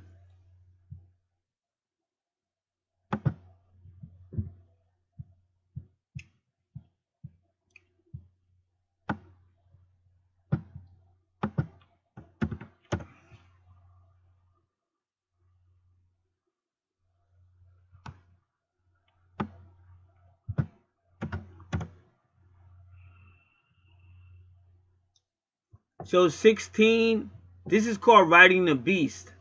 And riding the beast is telling you what 16 would mean in the Bible. Now it's funny because remember in your Bible, the woman rides the beast. And I'm telling you that in Revelation chapter 13, verses 16 to 18, they say here is wisdom, the number and the name of the beast. Because that's that woman. That's the same woman. Because she creates all things. And if you think I'm wrong, read Proverbs 8. She tells you I'm wisdom. I create everything. So if you listen to what the Bible says and not what your religion told you or somebody else, you're going to get the truth. Because that's what I did. Believe me, I did all that religious stuff in the 80s and found out how corrupt and how self-defeating and devastating it was. With all the hypocrisy and all the BS. I mean, if Jesus Christ was in most churches, they would kick his ass out of it. Can I get an amen? Well, even if I can, it's still the truth. It's still the truth because I wouldn't say it. You think I don't fear Jesus Christ? You think I don't fear God? But I tell you what, I fear more than Jesus Christ and God. I fear burning in hell for believing a lie. And I don't believe no lies. GAT, baby. That's the name God gave me in 1992, June. GAT, Gary's always true, whether you like it or not. And also Exodus 24:18, authorized King James Version, 1611 AD. Because Gad is at regeneration when God comes, because he's coming to get in the clouds. And when he comes, it's going to be all fire. Exodus 24:18. So these are teachings that people don't want you to know because they want you to burn up. So somebody's got to be brave enough to tell you, even if my numbers go down, even if my financials go down, I still got to tell you the truth because it's still going to happen. And I care about you. That's why I stay faithful to you, even though most of you people could give a F less about me. But that's a real Christian. That's how Jesus was, because you darn sure didn't stop him from going to the cross. And most of you guys crucify him every day with your conduct. Just being honest. Okay, so let's continue. So even in the writingthebeast.com, they say 16 is someone who will achieve material power. And that's what we said. Now we're at the Gematria calculator. But it's still on Writing the Beast. I didn't know they had their own, but let's just check it out.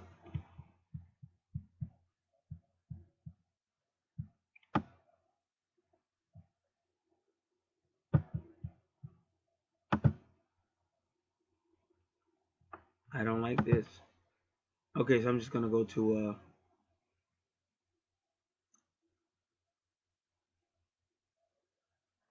Alright, well, I don't want theirs. I go to goodmatrix.org.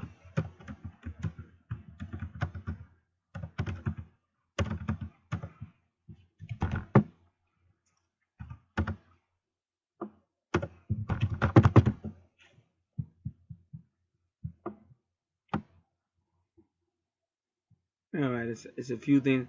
I'm just trying to say if it's anything that they keep saying Gaga, because I've been talking about GA a lot.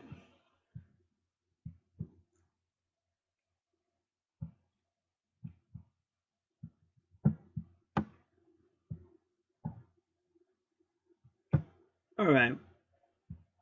Well, the number 16 is connected to the moon god Baal. And Baal is, if it's the moon god, that means the moon rules Cancer. And that's for Cancer right there. Because what I'm trying to tell you is, the universe is organized. Just like if you organize something, and you put all the, I'll put all the L's over here. That's how your universe, that's why we tell you to learn etymology. Because the more you learn etymology, you're going to learn everything is organized. And that's why what you think is a coincidence, it's actually a divine order. And that's why when you study the Matrix, when you watch the movie Matrix, that's what they kept showing you. And even when he went upstairs into what looked like a computer room. So everything is organized. So I can see why Baal might be connected to the number 16. Because Baal is a moon god and moon rules Cancer. And that's in your 10th house. But let's continue.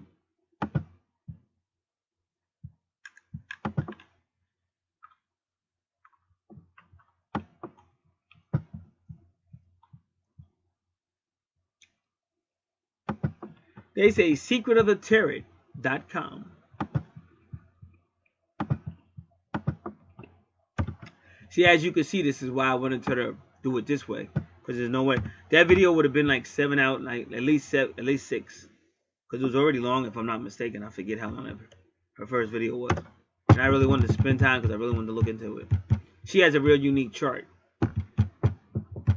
But that's because she's connected, man. Alright, this is Tarot Numerology. The secret of Tarot Numerology, number 16.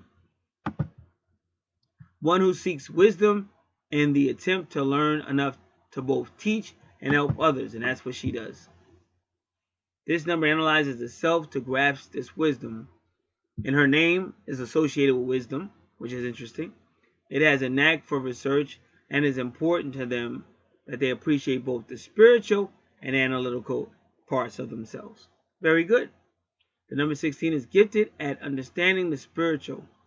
It should watch for indulgence in fantasy. So they say be careful of your Neptune and your Pisces because deception can often happen there.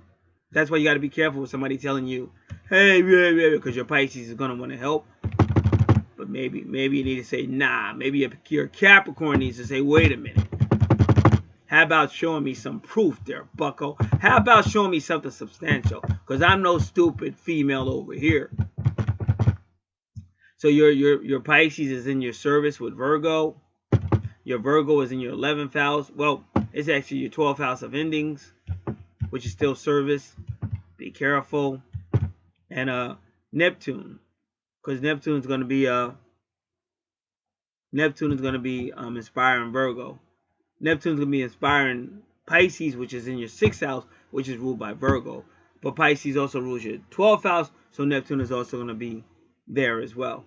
So you do have to be careful because you got that Sagittarius. And like I said, that could be family. It could be long distance. But you just have to be careful with people giving you stories, taking your money.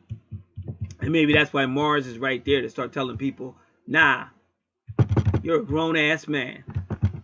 Stop calling here for money, long distance, and making me pay for that. Calling me collect, and then sending you some money. You understand? Gotta stop. See, you gotta get the black out of you. You got to go back in the hood with that. Who that's calling my line, calling collect? I ain't sending you shit. Yeah. So Planet Mars is gonna help you do that.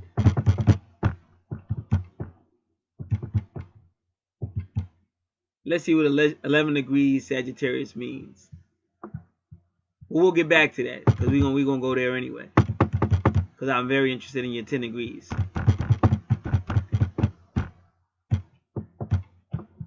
Okay, let's go back to the tarot.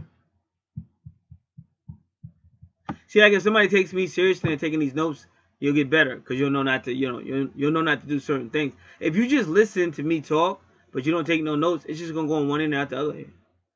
Then a year from now when you're bankrupt, you're going to be like, wow, I should listen to that guy. I gave all my money. I was so stupid. The guy tried to warn me. The number 16 as a person.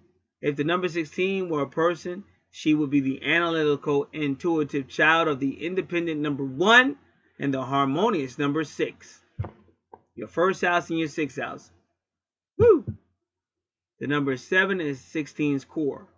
However, the number 6 is also contributes to the meaning of the number 16, though it's not as much as the number 1. Number 16, center 7, it's about acquiring wisdom through knowing the self. Much less associated with 16 than 7, though more than 6. The number 1 contributes his independence and leadership skills to the number 7. And you got a lot going on in your first house and your 7th house. Isn't that wonderful?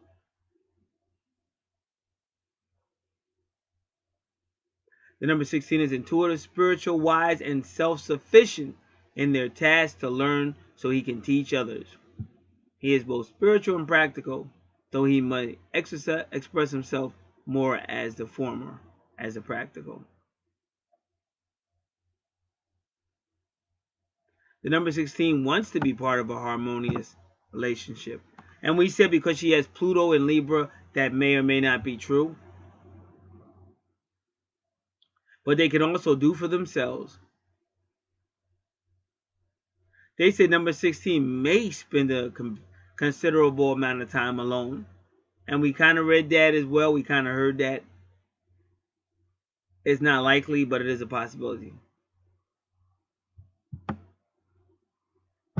But they're spending time alone because they're learning to help others.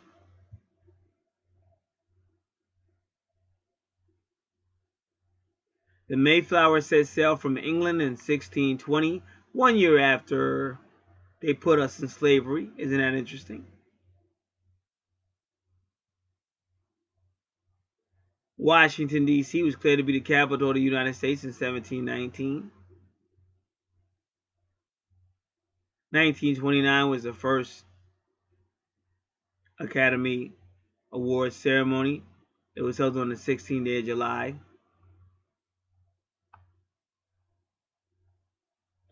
November 16th is the International Day of Tolerance.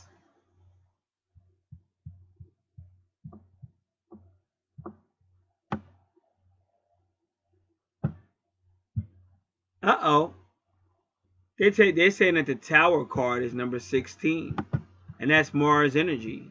Right now, Mars is in Neptune. Like I said, I was just talking about. Because I told y'all. See, me and this person, when I say tribe, see, this is why we got to grow up. Because they keep showing me how me and her are connected. Constantly. Because I spent you got to go to my other channel. Right now, all the other planets are to the east, to the right side. Right now, Mars is in Neptune, to the west. And that was a major message for me. Just to let you know that. Because I spent a long time on that video today.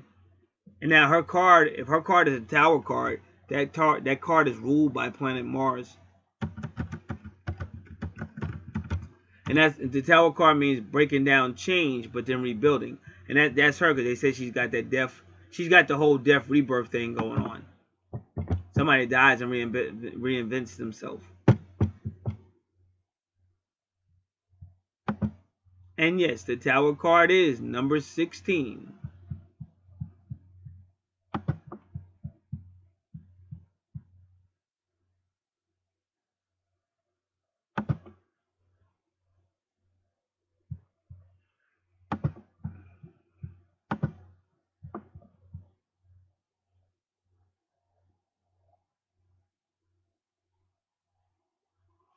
So the Tower card implies great change, like a great change of faith or beliefs. It could also be a physical change with someone, like location and relations. And now look what he says. Now I just told you right now Mars is in Neptune. Now look what it says. In astrology, Neptune, because they keep telling you number 16 is 7. So in astrology, Neptune vibrates with the number 7. Neptune is highly intuitive and aims to help mankind in mythology. In mythology, Poseidon was the brother of Zeus, who settled for rain over the earth, the realm between the heavens and the pit of the earth. Poseidon is particularly known for reigning over the seas and is associated with the watery sign of Pisces, the last symbol of the zodiac before returning to the fiery sign of Iris.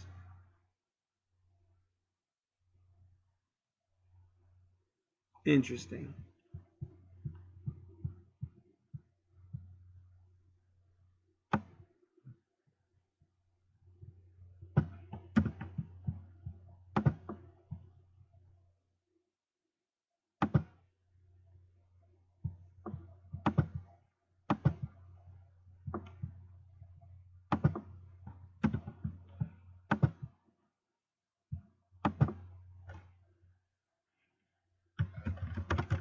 And today, a relative of mine who just came back to town yesterday went to a funeral right in our neighborhood. The church was right in our neighborhood.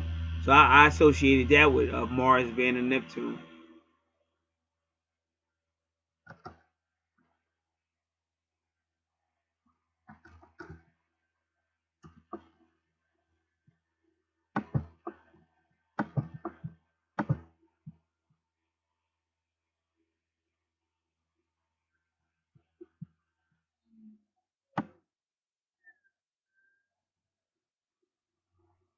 The end of the zodiac wheel is a completion of the cycle, reaching an understanding of wholeness and oneness.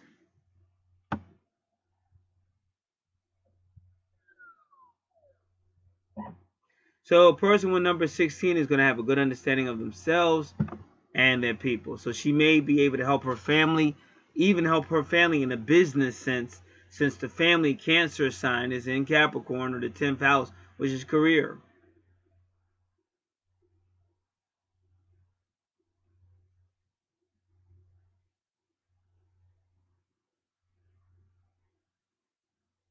So this person is in tune with both the spiritual and the physical aspect of the world, but they tend to be a little bit more in tune with the spiritual.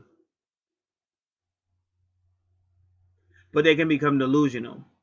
But again, dudes like me, I prove everything I say, but people ain't on that level, so of course they're gonna think I'm delusional. And like I said, that's how it is. Like a good movie to watch is Apocalypse Now, because that character, I forget the actor's name. He played the Godfather, but his character was on point. He knew what he was talking about, but he was so far ahead of everybody else that they thought he was crazy. So they ordered him to be executed.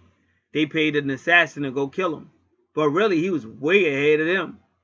Like everything they taught that they didn't understand, he understood fully, and he was proving it, and that's what made them scared. Just like somebody like Messiah, that's why they killed Messiah. That's the real reason why they killed Messiah, because he's way ahead of them. And everything they talked about but didn't apply, he really could do it. That's why they put Joseph, tried to kill their own brother Joseph, because he was really way ahead of them. And they wasn't ready for it. Scared them. Get rid of them. So that don't mean you're delusional. That's why I said you got to watch these phrases they be using. I've had a lot of people that told me stuff, and you wouldn't believe it, but the moment I got their natal chart and looked, everything them people told me was true. But people don't want to hear it. See, they don't want to realize which is a little tidbit in a little matrix. And the matrix is fake as I don't know what. But you're in a universe surrounded by other people and other existences, all kind of stuff, all around you. It's power all around you. But they don't want you to know that, because then you won't listen to the matrix. You'll say, hey, we don't need this matrix. Why am I paying for air? Hey, what the heck's going on over here? So they don't want to hear that. So they'll kill you first. This is why you're paying for it. Pow! Because we're making money off of you, and we're going to keep making money off of you, and you'll just be dead. That's why. So the number 16 can have active imagination. Nothing really wrong with that. Good for creation. You can make a lot of money with your creations. That's what the Archangel cards tell you to do. That's what the ancient Doreen virtue would tell you to do. The pre-Christian Doreen virtue would tell you to do. The mother of the Archangel cards and our hero would tell you to do. That's what anybody working with spirit or the universe will tell you to do. Use your creative energies so that you're back in universal law. You work for this and you get that. But when you go back to karma, when you go back to the 12th house, when you go back to the 10th house of the career, then what you get is whatever they feel like giving you. And that depends.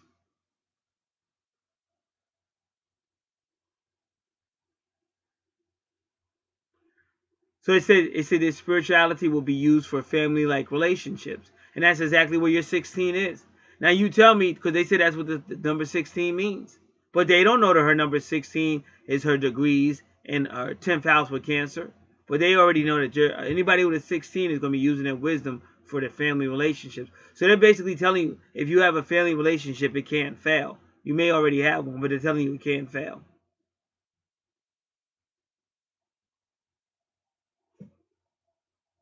This person can be emotional, spiritual, analytical. And remember, Cancer is a water sign, which means they will be emotional.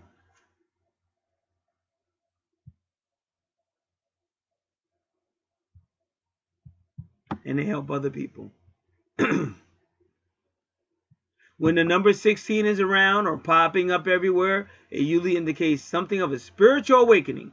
Well, I'm glad I had a part in that. Nobody wakes you up better than a loud lion shining like the sun. In relationships, the number 16 indicates one who is romantic without adding too much drama to the pot. And wouldn't that be nice if we could find somebody romantic without all that drama? Save it for your mama. I'm cool and peaceful like the Dalai Lama. They enjoy their freedom and need it to function properly, or they could withdraw emotionally. Sounds a lot like pre-2018 Gary. Now, in the 2018 Gary, you want to duke it out? He's ready. But before that, I was a nice, peaceful guy. I was tired of it. I didn't want to fight no more. And for the last 20 years or so, that's the Gary I was, mostly. But now I don't care. If you cross over on the wrong way, you're going to meet the old Gary. Now it says negative side of a 16 can be very demanding of themselves. Well, you got to stop all that guilt trip. Stop it. Go eat some ice cream. Let it go. Get into your 12th house and clean yourself up, because your 12th house has Virgo there. It's all about healing, not just for yourself, but for other people. Let it go. Any mean people in your life, you got to let them go. They were just crazy. That's why they're mean, because they're crazy. Somebody was probably mean to them. Let it go. Learn how to forgive and forget. Life can be happy. Do you guys know Ren and Stimpy? Happy, happy, joy, joy. Happy, happy, joy, joy. Life doesn't have to be drama, people. Take back your power. That's what Archangel Raziel would tell you, to take back your power. He's ancient and he's a Leo. And I'm a Leo. And I have ancient wisdom. Now,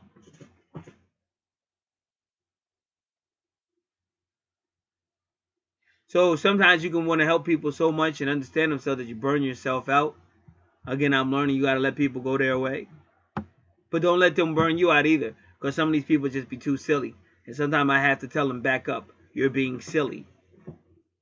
They tend to be very anxious. Don't be anxious. Be patient. Trust in the universe.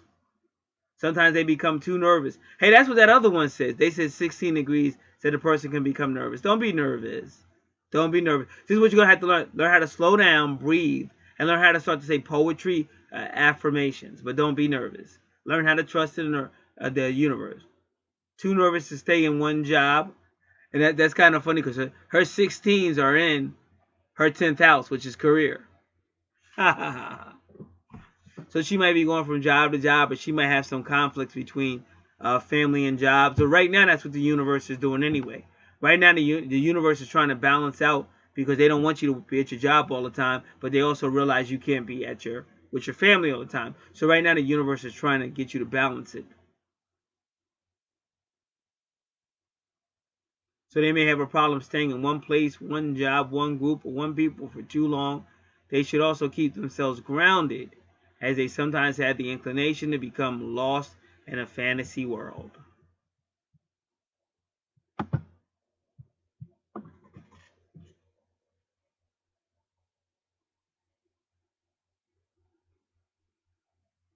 So ironically, your true north node where Neptune is, they say whenever you have a situation like that, but you don't want to stay in your south node too long.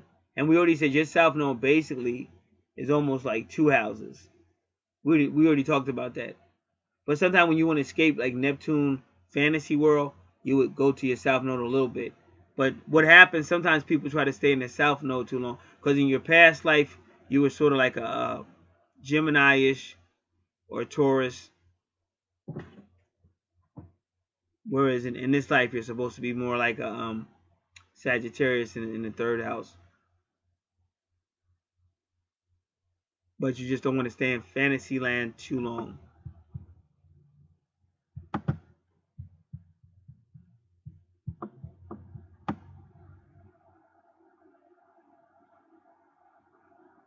All right, that was interesting.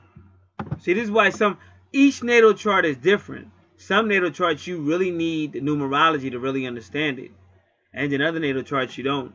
Like I said, each of these natal charts were done by someone, really, like an artist, and you can see their personalities. You can tell the ones that really just had a sense of humor or whatever.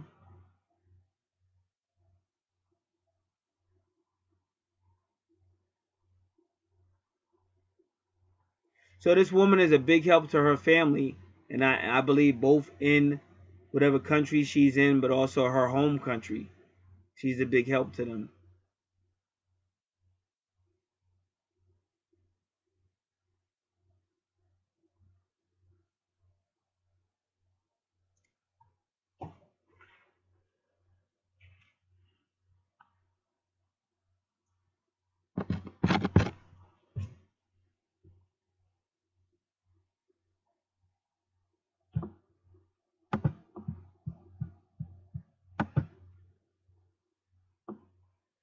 And because of that 16, and now 16 is also the number for the Tower card, but the ruler of the Tower card is Mars. So that's also, Mars is going to be there too. So you can kind of see she's like aggressive with it, energetic with it. And Mars rules Aries, so that means she takes initiative and things like that. So those are all good qualities when they're used the right way.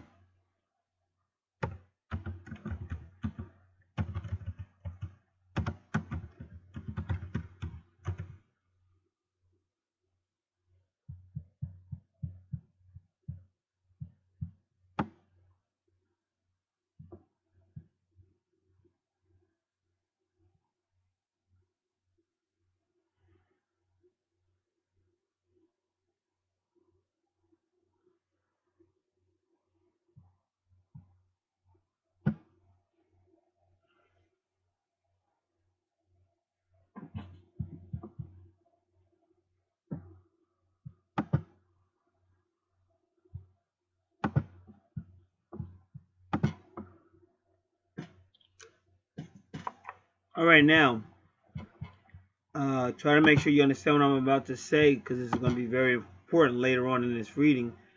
But at the top of that chart at medium coeli, and there's a reason why it's at the top of the chart as well. When you see two different 16s, that could mean two different people, two different events, two different life events of her time.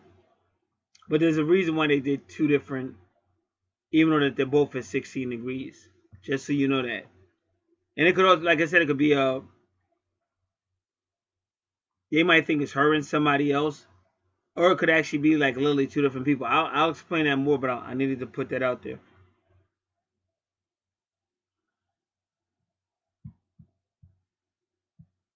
And because that's connected to medium coeli like that at 16 degrees, that means her true north node that looks like a horseshoe, that 10 degree, is still, both of those are still going to be connected there as well. So again, in that sense, that Saturn retrograde may really pretty much apply to her, because it looks like she is, and it's implying that she is some type of like leader within the family, whether she knows it or not.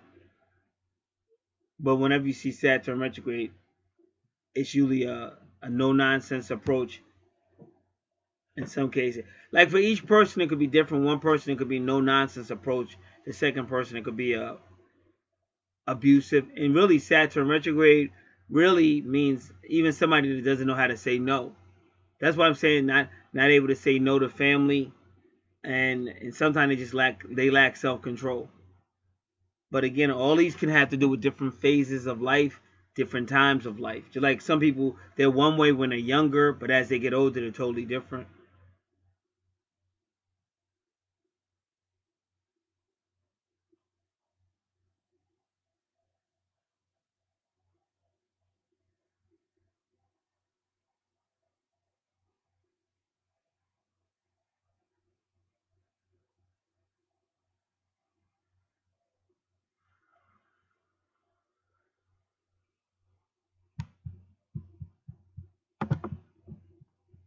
Now, getting back to what I said earlier, when you start to understand this stuff, this is why we have to be very careful. And that's why you have to be very careful for what the Matrix is telling you to believe. There's a song out right now called Free, and that's what that's what Meek Mill is saying. He's basically saying free is not somebody with a TV telling you what to believe. Now, why I'm trying to tell you this is because when you understand numerology, see that 16 is a tower, and it could be in different ways. And we already talked about how it could be. And plus, the tower card itself, it questions things like religion and stuff. Anything that's fake, the tower pulls down. If you ever get a chance, you can read more about the tower card online. But you have to be careful because you'll have this numerology and stuff around you. And if you don't know about spirituality and all that, you could actually be in a tower situation. But it could be deadly. It could be a house fire. It could be anything. But see, me, I understand I always go to the source. See, I started, when I came to this planet, more or less, you can say born if you want to, whatever you want to say. But when I came here, plus when I got here, I already knew why I was here. I was a little, I always knew why I was here. But when I came here, I was always spiritual first, biblical, spiritual. And throughout being here, God began to open metaphysics, something that took many, many times. But I always know the source. And that's why I keep trying to tell people, third dimension had people thinking they could believe whatever they want to and doesn't matter and all that. Oh no, but everything's in order. If you're actually listening to this natal chart, you're seeing how her numerology is in order. You see how I'm going to different locations and they're basically still saying relatively the same thing, even though it's different locations, because there's order. There's always been order. It's only that this beast that came and gave you this third dimensional matrix that took everything out of order. So that's why I said when I do these natal charts, this is always shown, but a lot of people, they just want to know basic stuff. But that basic stuff, number one, you're asking about somebody who you may not be with forever. So let's just say you do get a reading and you do end up with this person. At some point, you're going to hurt each other and you're going to split up at some point. So what I'm trying to say is everything has order, but we're focusing too much on the minor stuff that comes and goes when we need to be focusing on the bigger stuff. That's why I always say life purpose, why am I here, and things like that. Because then you have a power that just changes everything. And it's going to help everybody around you. Because now you're tapped back into where you came from, which is the universe. The matrix can no longer block you from that.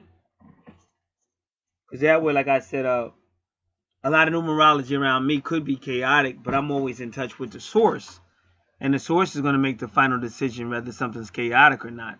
But if I didn't have that connection with the source, then anything could happen because the numerology dictates, like I said, a tower experience. And that could be devastating, could definitely really cripple you, could really mess you up financially or worse. So you want to make sure you understand that and being tapped with the source that doesn't happen. And that's why sometimes you see people that just run wild. You see some people that just seem like they want to die. But check out, get the natal chart, check that out. Check out the numerology and stuff. That's probably why. And maybe if they had a better understanding of the natal chart, they wouldn't want to, self-destruct so much.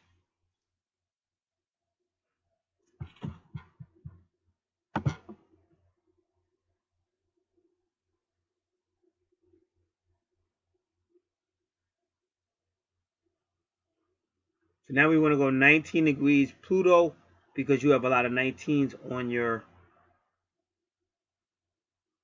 on your natal chart.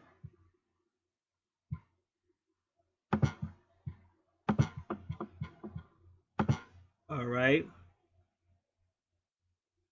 So give me a moment. Let me see.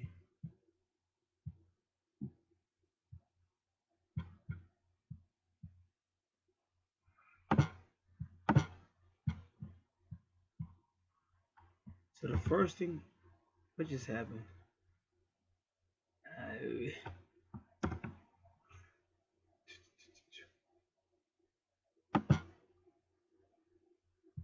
Give me a moment.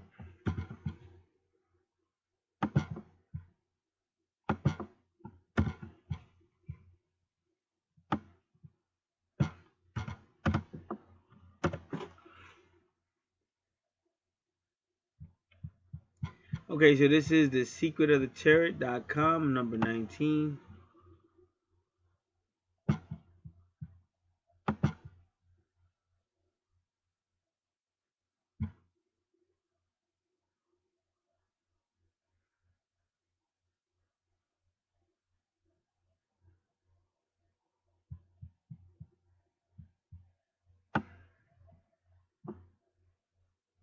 So they say in this particular case, you want to take the number 19.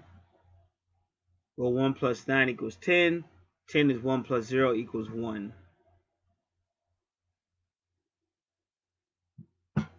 And what they tend to do is go 19 over 1 and numerologically. Numerology. Because I be taking like pills and stuff because I got a damaged foot. No fault of my own, so it's hard for me to form certain words. Numerological charts. That's the best I can do on that one right now.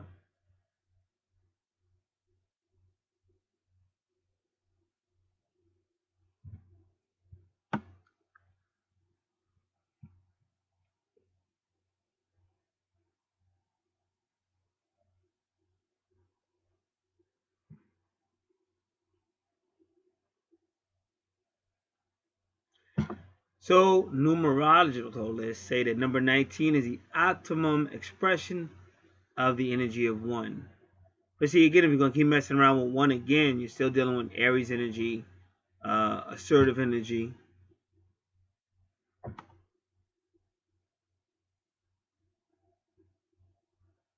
So the number 19 is associated with both ego and all of humanity, giving it uncanny power to influence life events. So once again, and now you got to go back. Because now you're talking about 19, but they made your Pluto at 9.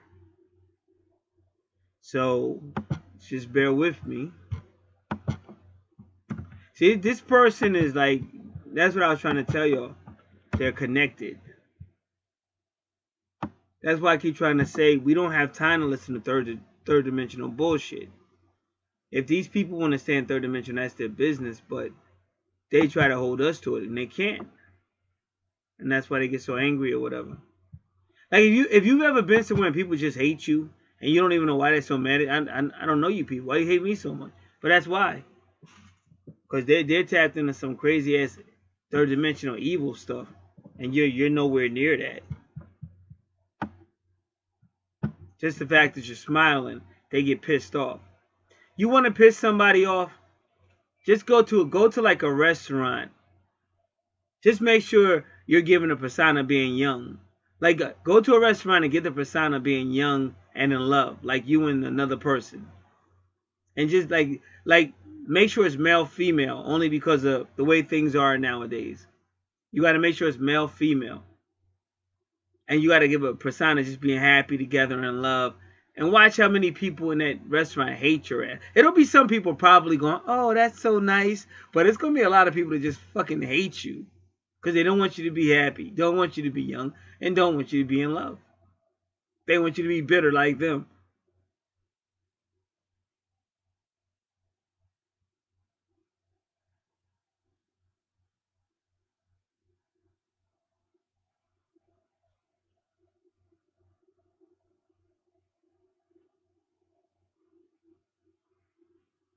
So they say number 19 is definitely a message from spirit.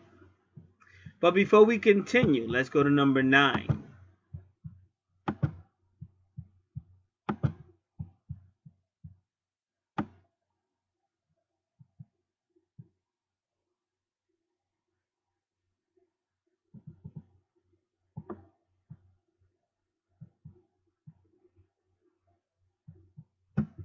So number 9 is the last of the root numbers. In fact, numerology really goes from 0 to 9. That's it. They say that like number 10, 11, they're really illusions, which is why you have to break the numbers down.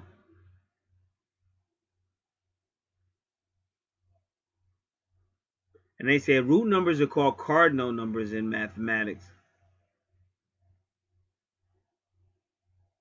And 9 has the highest vibrational frequency of any number, not including the master numbers. The master numbers are 11, 22, and 33.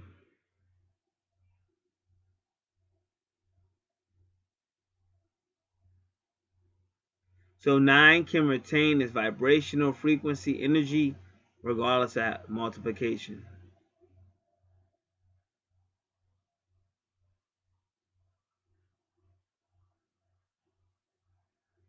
No matter how many times you multiply the number 9, you can always reduce it back to the number 9.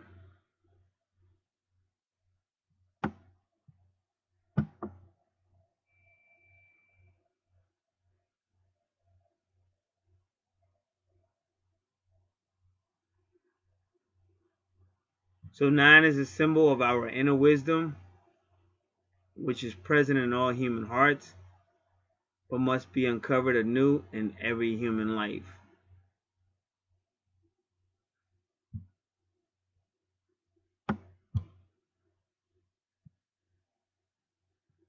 So number 9 is associated with the Hermit card, and again, but the Hermit card corresponds with Virgo.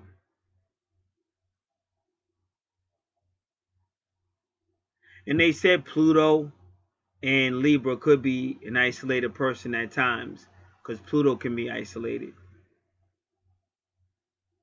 But the number 9 is not the number of a dreamer.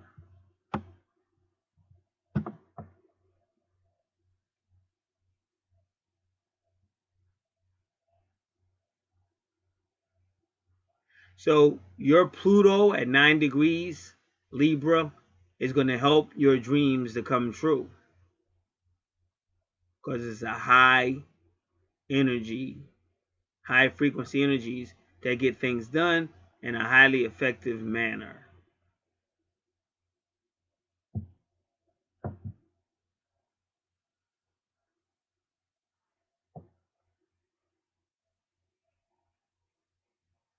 So 9 does things that are connected to uncovering their inner wisdom, not just to produce material outcomes like number 8 would, or produce things for monetary gain like number 8 would. So the number 9 is associated with the 9th sign of the zodiac, Sagittarius. And again, there's another female I haven't been talking about, but everything they're saying, she just came. She didn't really come around, but they're telling me she's coming. But everything they're saying is they're number 9. With the number 9, and she's unbelievable. Like she knows how to promote herself. Like she's written books. She's a public speaker. She's a motivational speaker. She does basically all of that by herself. She has help from a family member, but basically she's really the one that started it. She's like the mastermind. And she's almost unbelievable. And she's also associated with that 9 energy. And they say that 9 energy, 9th sign of the zodiac will be Sagittarius, the visionary sign, making the energy of energy 9 a universal or global phenomenon. So in other words, this woman can do no wrong. She can be worldwide. That's why I say, like, this person, and then what I'm talking about, what she is doing, she has on YouTube channel, there's no stopping you. There really isn't. There's a female that came out here not too long ago, Evangelist Bridget Wright. She was an internet sensation from the moment she came out. Now, the only thing that stopped her, again, was other people. Other people telling her how to use it. Because the first thing they're going to do is start telling you Jesus or some stupid. Listen, that's your gift. Jesus gave you the gift. Why are you listening to some human? Believe me, I made those mistakes in the early 80s. I'll never make those mistakes again. You can kiss both of my cheeks in the back. I'm not listening to you. I know who I got my gifts from. I know who I'm speaking for. And I know where I'm going. And you got to be that way, because if not, you're going to keep getting shut down by this third dimensional BS. And that's why now that female that came out that was an internet sensation, now she can, if she's getting 300 hits, she's lucky.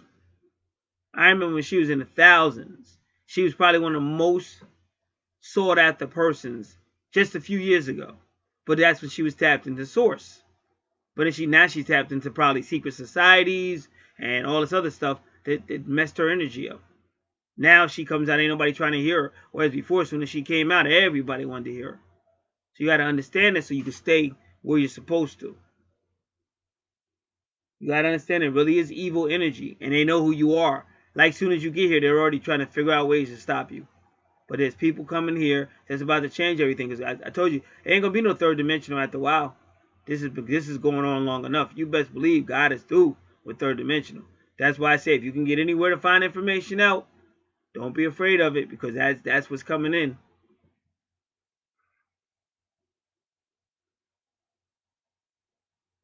So anybody with a 9 would want to help humanity. But then they say there's a deep duality of 9, of number 9. But that's funny because Cancer is 6 and 9, but 6 also looks like 9. So they say the impulse of the hermit. See, you guys got to remember, the impulse of the hermit is to go out in the wilderness. Where was John the Baptist? Out in the wilderness. So that's the duality. And they were both related. Remember that. And how many months apart? Wasn't it 6 months apart?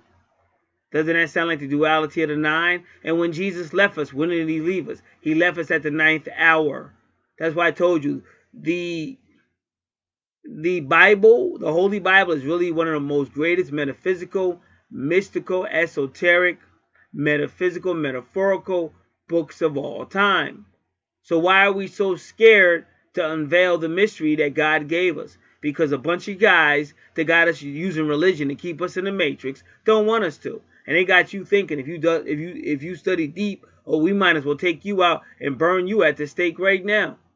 Why? Because you're interfering with their money-making propaganda called the Matrix. And a lot of people don't. Some people are just downright lazy. They like being dumbed down. And they really believe, oh, I don't care. Like all this money you're giving these vampires, you could be spending that on your own family and stuff. But these people are so weak, they don't even care. And they don't realize you're like a dog being led to the chopping block. You better be glad guys like us are trying to wake you up.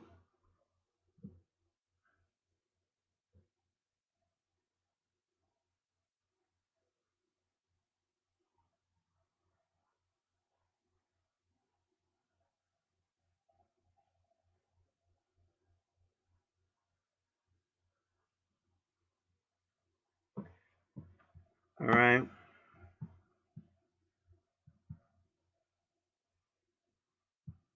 Karma and the number 9.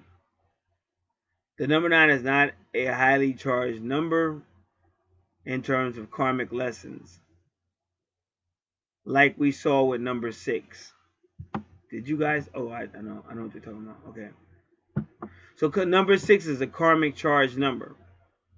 Instead, 9 energy appears to be the result of a spiritual development process that may have been going on for many lifetimes.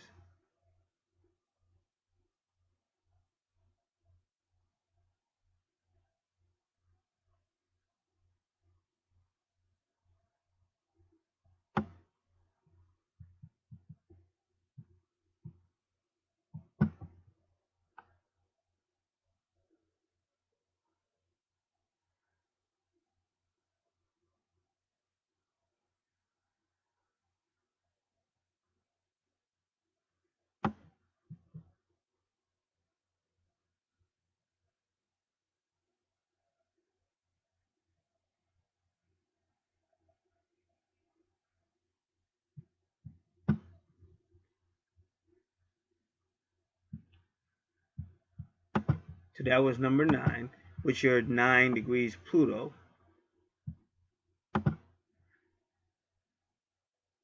And then number 19.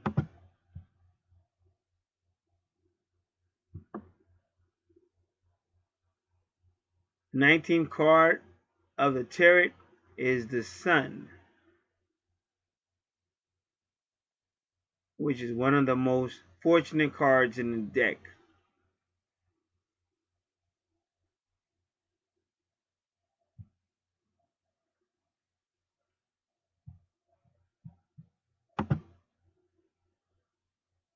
And that's your east point. And your east point is the Sun. It's where the Sun was going over the ecliptic.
Give me a second. I'm just looking at that.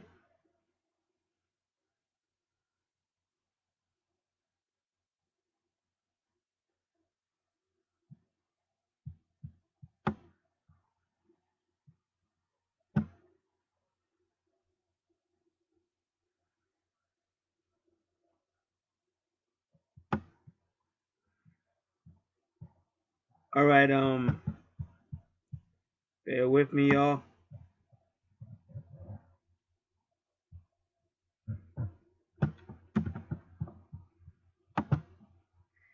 You are deeply connected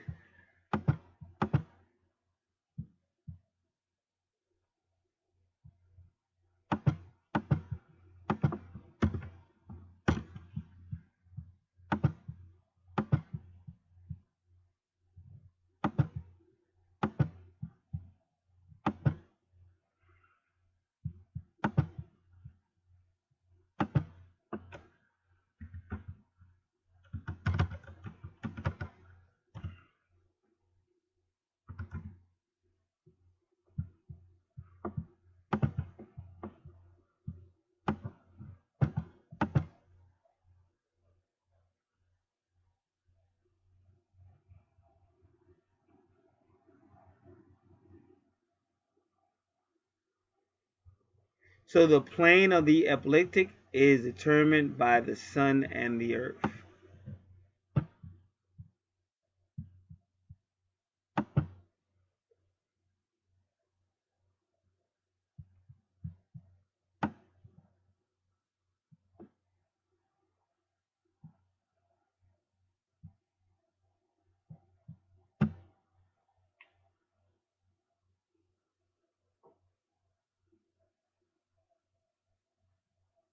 This is the common definition of the ecliptic, the path of the Sun as seen from the Earth.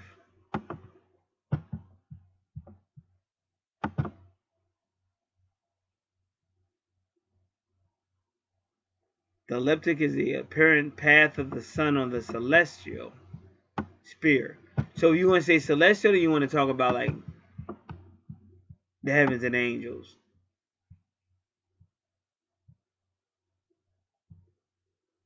So the ecliptic is the great circle whose plane passes right through the center of the Earth and divides the celestial square in two.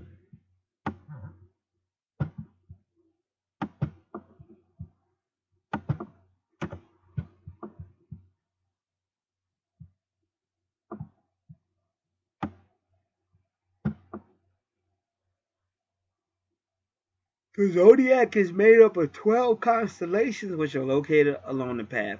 And there's really 13, but we're only using 12 right now under this matrix. It is a band about 18 degrees wide with the ecliptic as its central line.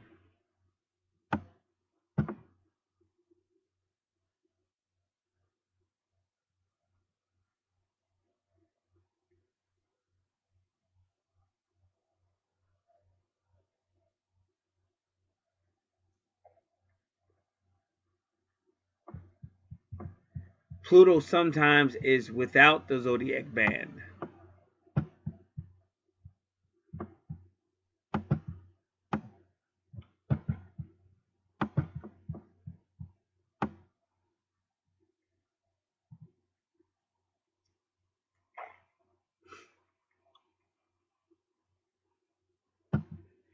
So they said that in reality, the zodiac of astrological charts is a representation of the ecliptic.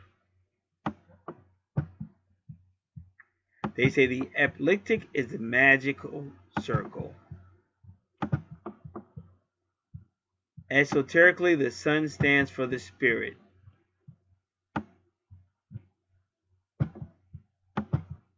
And you just got to be careful because some people say the sun stands for the ego.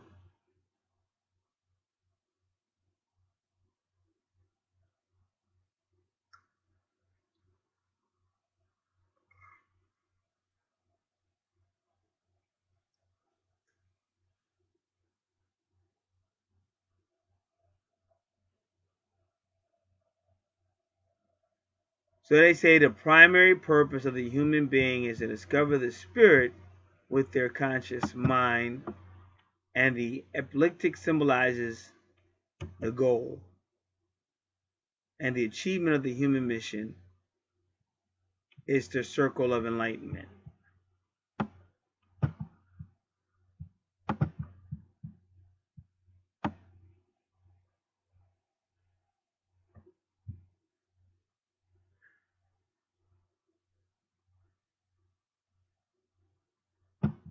So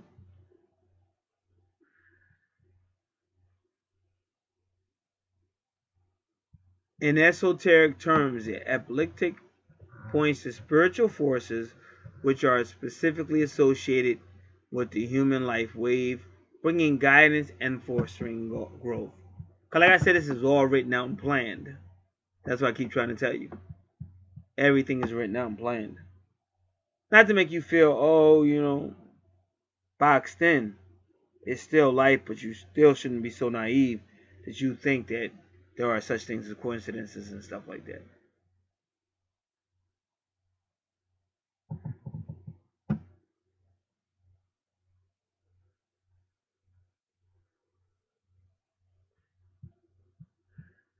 And as you learn more about what really goes on in our universe,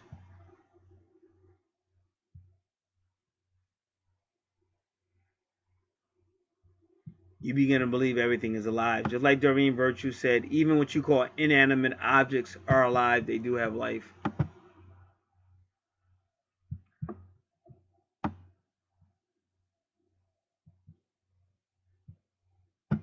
So the ecliptic definitely has a special flavor of consciousness attached to it.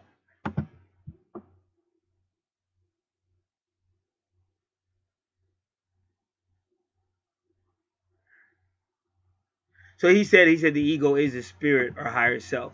That time he said it. Because first he said the sun is spirit. I always heard the sun was ego. But now he's saying the ego is spirit or higher self.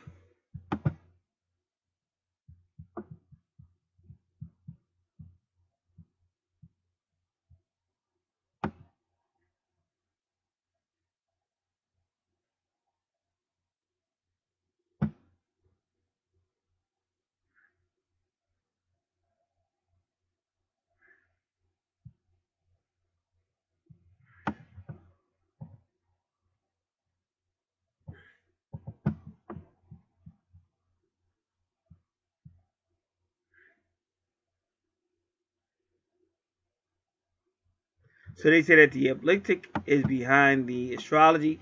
So I want to thank this person for requesting this reading because now we have a better understanding of the ecliptic.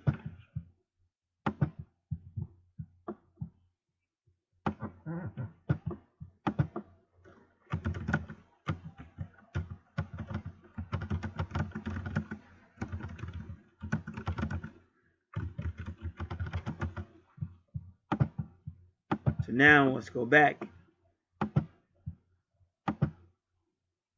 Yours is 19 degrees, so let's do it again.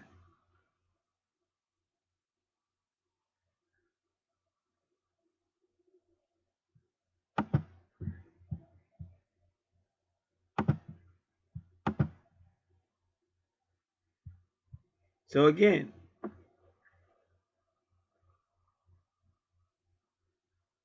the sun is supposed to be the spirit or the ego.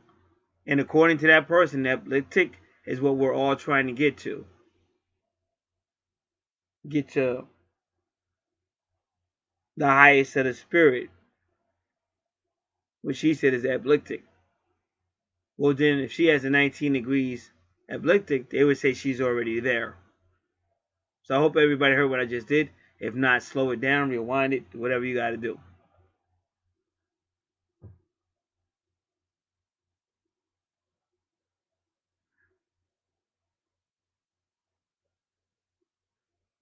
So they said that the sun card is the rebirth of an individual and the dawning of a new day. But because of all that Pluto and Scorpio she has, she may have many kinds of deaths and rebirths. But ultimately, she's like the spiritual source.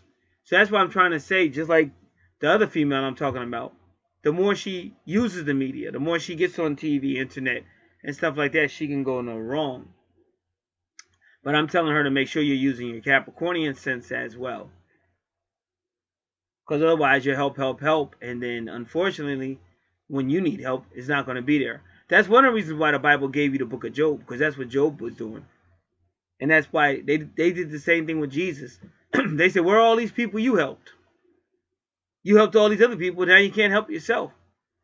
So those things are put in the Bible for a reason. So you have to make sure you understand that. Because otherwise you serve, and then you find yourself in a bad situation. And all these people, none of them are really coming to aid. Maybe a few of them might, but as a whole, not as many as you helped. So you got to remember that. It has to be a balance. And that's the true spirituality that's taught. Not just the idealism that's taught really fast, but sometimes I think we have to learn to use common sense. Because I remember one time, I was that type of person. I gave it all. Found out the hard way. And I remember just crying before God. And God was laughing at me. And I could sense God was laughing at me. And I said, why? I said, why are you laughing? I did this for you. He said, you didn't do that for me. He said, you did that for men. He said, you did that for all those people you were listening to when you should have been listening to me. So I've been walking with God a long time. That's why when I come out here and I try to help, and then the same people I help betray me, and they think I'm going to sit there and be stupid. And then that's why, that's when I come out of this shell of mine and just start to fry people. Like every son you had, every child you had after you and your wife were going to break up, and I got you two back together. So every child you have should be calling me Godfather. Like, how dare you? How dare you forget so quickly who was more concerned about your marriage than you were? So people forget. So you can't be weak. You can't be. And that's why God makes you the way he makes you. And when I lose, like if I lose a lot, whether it's money or whatever, it's a sacrifice. But you're supposed to be sacrificing for the Most High. That's what the 12th house is all about, sacrifice. And you can never sacrifice too much for the Most High. And no matter what you lose, the Most High will be there with you when you need it back. And the person to put all this stuff in order is the Most High. You got to remember that. She is always in control of everything. And the more you realize that, the more your life can't go wrong. Your life can only go wrong when you start give up. Oh, I'm so lonely. Oh, why did this happen? Oh, why did that happen? And you just start thinking negative. And that's why I read that account I read about Chloe and Casey, because they were smart enough to realize, hey, this could be great. Let me give it a chance. You got to want it to get it. It takes a little bit of maturity. Doesn't have to be a lot of maturity, but takes a little bit of maturity.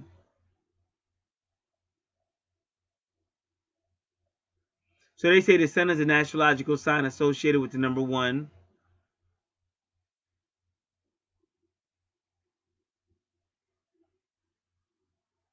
And the number 9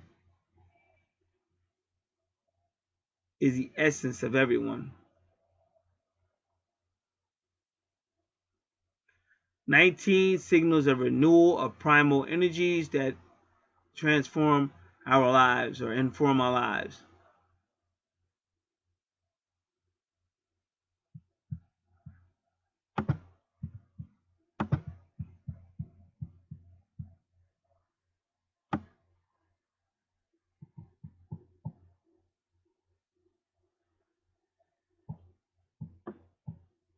Karma and the destiny of 19. So you have unreconciled karmic debts surrounding issues involving independence and individuality. But we already talked about that on your first natal chart. Because remember, you're 19 degrees ecliptic in Libra. But that gets really, really highly metaphysical. If it's the ecliptic and you're talking about Libra, because I'm telling you, it might have been two people that came out of that ecliptic. Two souls that came out of there. Different people come from different locations. That's what I'm trying to tell you. Because that's what it's looking like to me. But I understand all this stuff. Like I said, if you're way out of town and you're way out of town by yourself. Let's just for some reason you had to go out of town by yourself. And you're in some type of store, convenience store, a little stop, a little pit stop, a little store, and you got this feeling that won't shake you. And all of a sudden, you make eye contact with somebody, but it doesn't really last. But you know it meant something. See, that meeting was destined to occur. And also, a lot of times you were transferring data to each other. That may have been an angel. You think it's you just don't know. Because I work with a person who's kind of like a soulmate. That's another long story. But we don't really look at each other too much. I mean, but see, I was used to that whole soulmate stuff because I just got over twin flame from 2014 to 2014 and 2016. So I was a little bit more ready for it than she was. But I remember we did the same thing because like me and my soulmate wouldn't necessarily always look at each other. But what we would do, sometimes we won't be walking through the aisles and we would actually make eye contact. And I guess she knew it was me. I guess she knew it was me before I knew it was her. This one I work with now. Because she kind of like kept the eye contact going. Because I think she knew if I had known it was her, I wouldn't have gave it eye contact. Because I wasn't trying to push stuff for a lot of different reasons. But like this whole soul stuff I'm used to. Because what I'm trying to tell you, a long time ago, this stuff was always going on. We just didn't call it twin flames or twin souls or soulmates. But that stuff was always going on. But now we just call it, we name it. Whereas many years ago, you didn't really say it that way. You just saw it as somebody you knew you were attracted to, or there was some type of connection.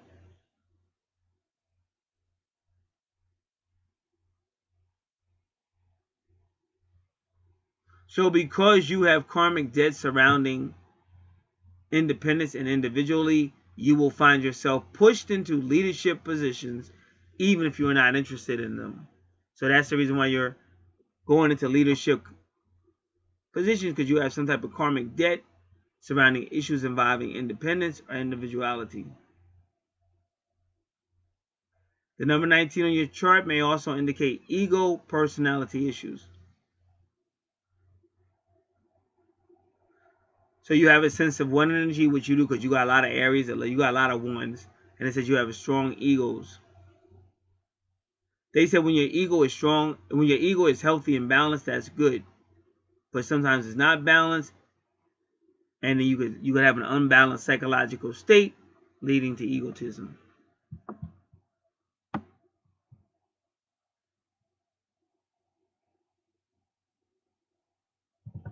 So 19's personal challenge may be to take that egotistic energy and balance it with their 9 nature, which is care for all humanity.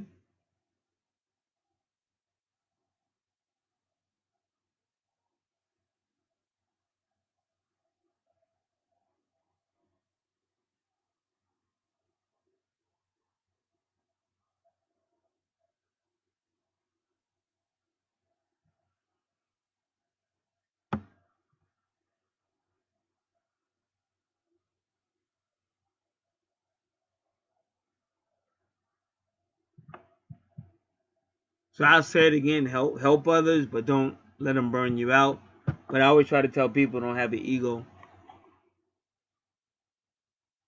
See, what people, I'm a teacher, so I'm going to teach you a certain way, and I understand human nature. I really do. I've been trained. God spends a lot of time training me. That's a fact. But if you ever see me and I'm not teaching or whatever, I take the most humblest places. I take the most servile positions. But what happens is people are always looking for a way out. So God sends somebody like me, because I'm not going to give you a way out. I'm going to force you to see that what you're thinking is wrong and what you're doing is wrong. And now you have to be mature enough to make that change. Some people are. Like one of the women that's been with me for a long time, she made the change. Some people do stick around. Then some people run. But you can't run from the truth. The further you run from the truth, you sink deeper into the lie. And that lie is going to destroy you at some point. Destabilize you or destroy you.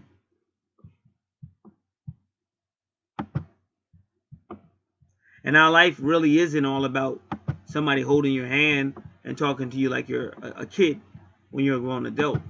Really, you have to learn how to stand up if you're going to succeed.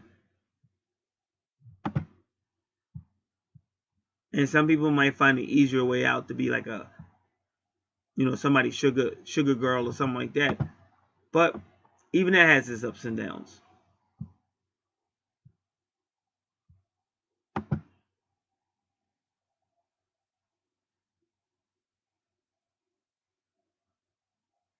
So when you have your true north node at 10 degrees and your Neptune at 10 degrees, just have to be careful, because again, like I said, that's the idealistic, that's the dreamer. And in our world, it's not really idealistic, it's realistic. So you don't want people to take advantage of you with idealism, but you also don't want to take advantage of people with idealism.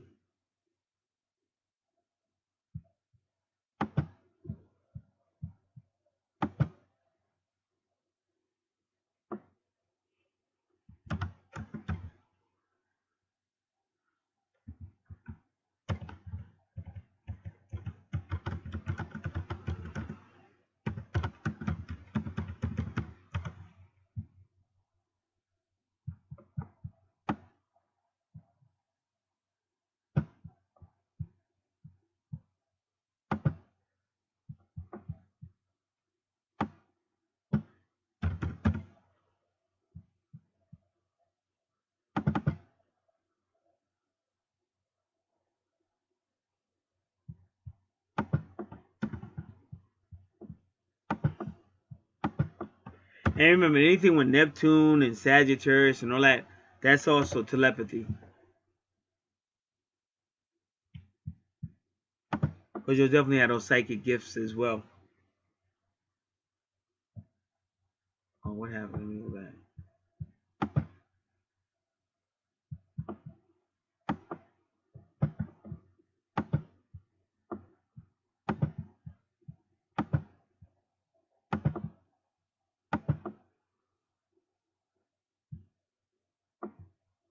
So 10 degrees Sagittarius can be treacherous, crafty, and violent character, devoid of qualms. Objectives are attained through dangerous, cunning, and even cruel strategies. The natal chart will indicate whether intelligence and subterfuge are put at the service of noble goals, such as the defense of the nation's highest interests, or whether they only serve base personal ambitions. In both cases, enmities abound and property loss is highly likely. And that's 10 degrees Sagittarius. And with Mars right there, it does make you wonder. But now this is in your third house. But see, again, look what's there, Sagittarius. So that could be some foreign stuff. Because there is turmoil in locations and things like that. So that might be what that's about. But your third house is about really siblings, like your brothers, sisters. It could be family. It's also about brotherhood. It's also about short travel, short distances. But Sagittarius is the ninth house. That could be long distances. Your third house is one of the most creative houses you have. Younger education.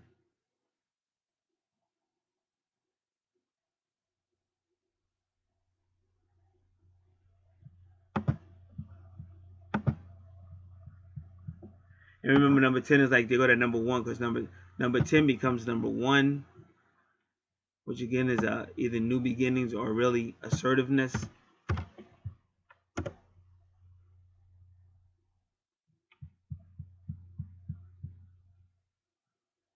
Number 10 indicates an independent person with enormous potential.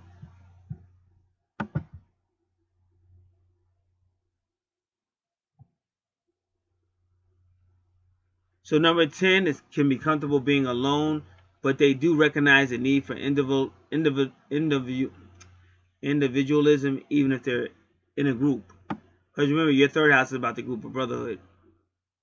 And brotherhood, whatever, association, whatever you want to call it. A group of people, whatever you want to call it.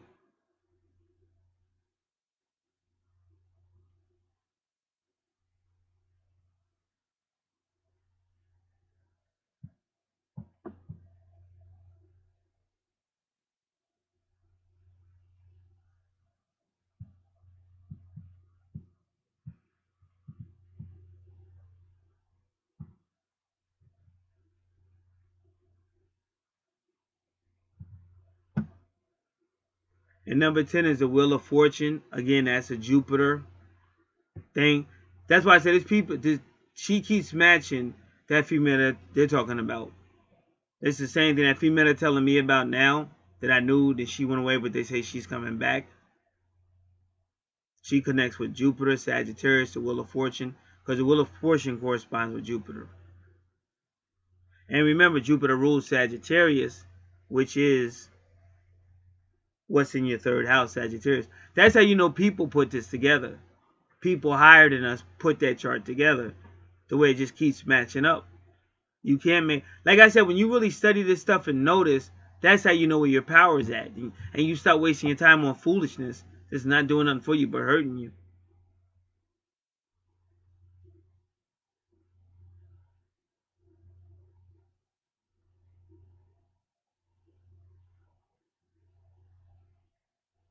Lucky stones for number 10 correspond to yellow diamond and topaz. So the number 10 card in the wheel is the Wheel of Fortune, which is Jupiter. But then it says in astrology, number 10 associates with the Capricorn, which is your 10th house, which we already proved with the medium coeli and the true north node, just like I said. This is career, determination, ambition, reputation. And it represents your highest potential, number 10, because your 10th house is also your highest point, which we already brought out. So you got a lot of potential here, and this third house, whatever's going on there, is going to help you as well.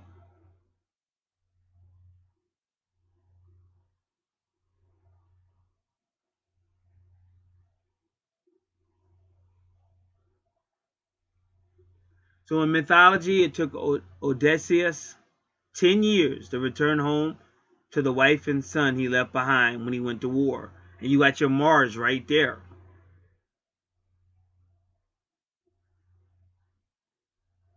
During this time, he experienced many hardships with the last of his men until he was the only one remaining.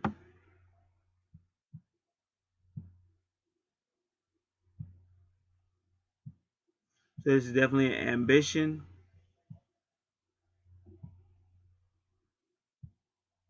And 10s require strong partnerships. Now, what I tell you, when you see those two together, see how you got your true north node 10, and then you got the number 10? Sometimes that's you and your soulmate, you and somebody, and sometimes it's just two different people going for you.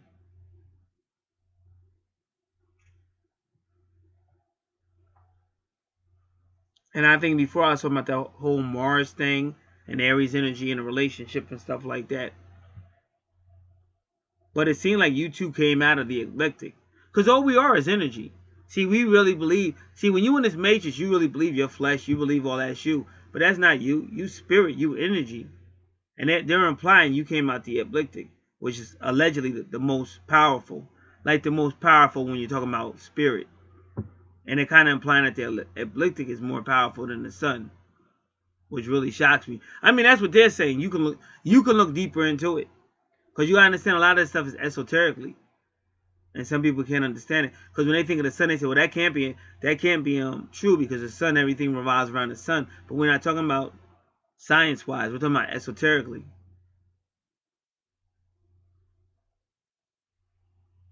And that if both of y'all came out of the ecliptic, that's why y'all would be warring all the freaking time. Because that ego would be gonna be kind of big. That's why I told you do your numerology. Sometimes I can try to do it, but you gotta understand I can't do it for like what I do. I'd be out here all night long. That's not fair to me. And everybody isn't her. This one's special, extremely. We on some. Remember, what's his name? That boy that was on Star Trek, and they was telling Captain Picard, you got to be careful of this one, and they were all that. She's on that level.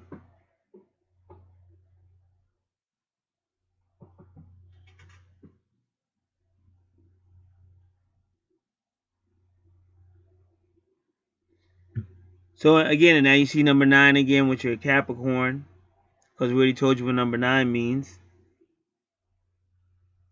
Just so you know, 17 is always karmic. See, your Capricorn got Venus karmic. See, that's again karmic love.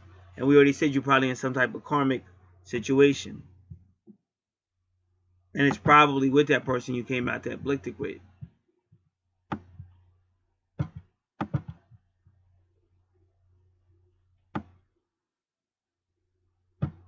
And that's why I try to tell you, when they said the Magi priest came to Jesus, but now the more you study, you're learning that John the Baptist and Jesus was about karmic debts. And the Magi priest was number 17. That's also debt. And that's why they're telling you Jesus paid for your sins and all that. But if you really want to go deeper, that whole thing is about these people, the Hebrews, that are in debt. That's why they're in captivity right now. But they're supposed to be coming out this year. And I talk about all this on the other channel. And if they do come out this year, that's the end of the physical. Whether you believe that or not. But it's not the first time God is into the physical. That's why I don't know why people don't believe it's going to happen. And ironically, as I say that, I hit May 21st, 2017. If you remember, May 21st was camping. Now, everybody says camping was wrong, but May 21st, May 20th, 2018, 7 years later, was the fire in the earth. All the volcanoes started coming out like hell. And most of the people that understand Bible prophecy, they always saying that's because hell is expanding and burning over. It's getting ready for all these people getting ready to go down into it. And I'm not the only one that knew that, but a lot of people were saying it. So maybe camping might not have been so wrong. But that's up to y'all. Y'all can believe what you want.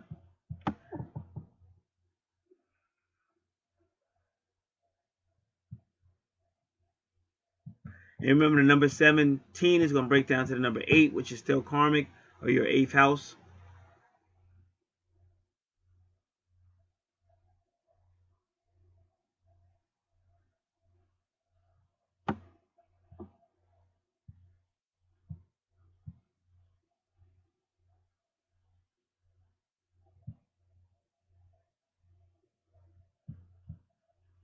Now, the number 17 in the tarot card is the star, which is with Aquarius, corresponds with Aquarius.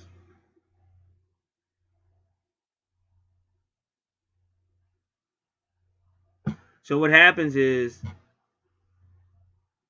the devil card is 15, the tower card is 16, and then you got the 17. So that means like a new, or like 17 is Aquarius, like the age of Aquarius. Like after all this stuff that you suffer, then all of a sudden you get a new age. And that's what they believe we're going into.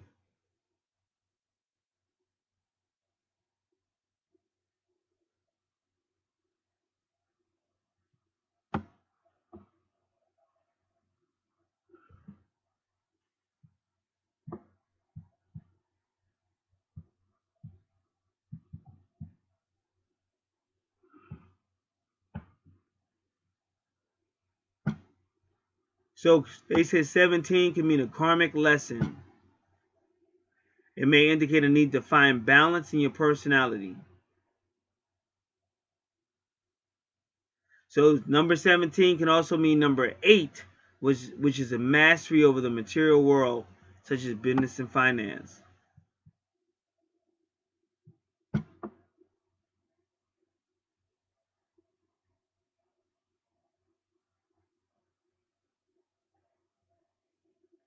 So you may need balance when you see number 17.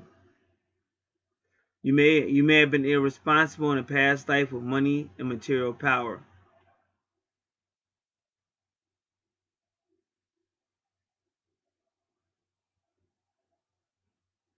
But they're saying the deeper spiritual meaning that a number 17 might be a person who's helping others, charitable work and things like that. The number 17 can serve as a calling or a warning.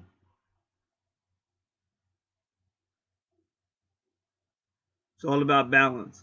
But as a warning, it shows what you might lose if you do not seek balance or spiritual material balance, spiritual and physical balance, reconciling your inner with your outer resources. So that was love again with the relationship. So if you notice wherever your relationship is, it's always warning you. Because I really believe both of y'all came out the ecliptic and y'all both just got too much power, too much ego, and now it's hard for y'all to balance. But you got to.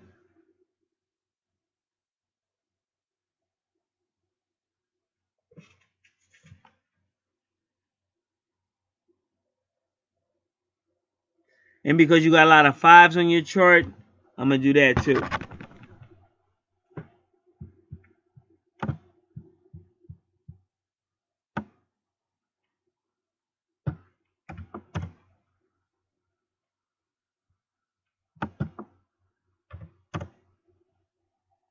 Oh, man, come on.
Five is the number of rapid change, but it's also the number of travel, even astral planning.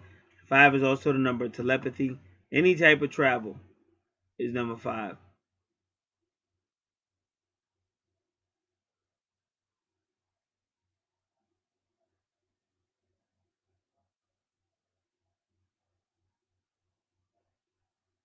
Five can also represent free will or personal freedom. They say number 5 can be telling you that change is coming. So you got your sun is 5.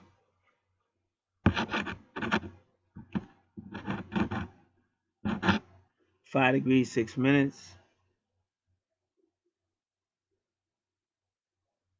Your vertex is 5, which still proves my point. Because don't forget the ecliptic still gonna have some type of connection to the sun.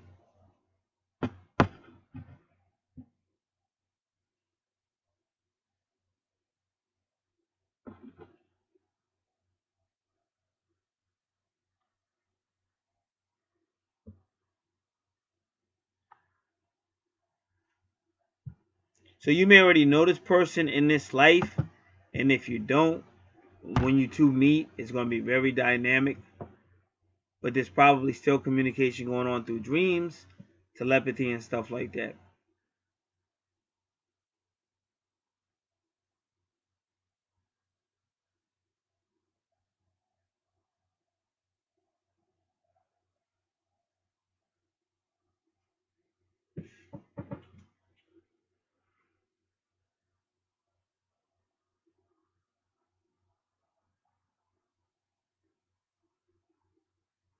So he says, when the change is coming, are you going to let the change happen to you? Or are you going to exert your personal freedom and take control of the situation?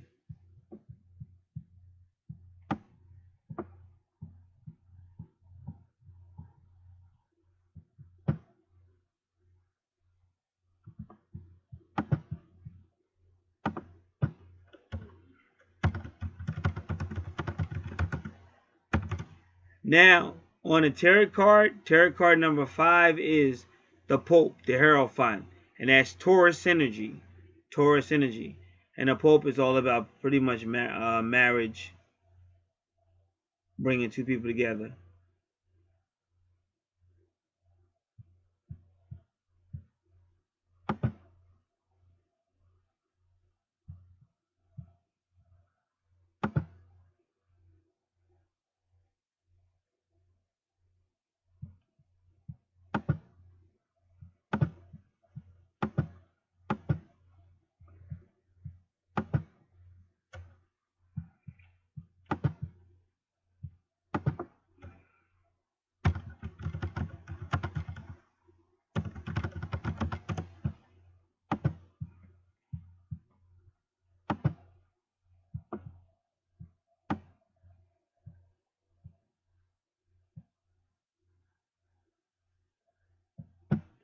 Karmic number 5, you attract the best karma by sacrificing the spotlight to others in a while, no matter how untalented they may seem to you. Realize that everyone has a right to express themselves without judgment or criticism from you. Dispensing from pride and learning to humble yourself is often corrective to your karma. Others may see you as an egotistical or judgmental individual.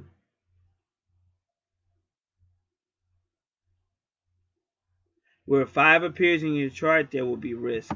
5 is the number of change, opportunity, chance, adventure.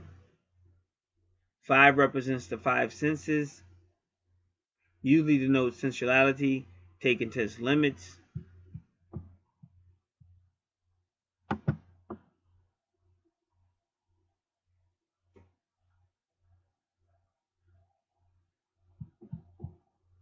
And yeah, when you got the 8th house, your vertex is 5, and 8th house with Taurus, very sensual, highly sexual.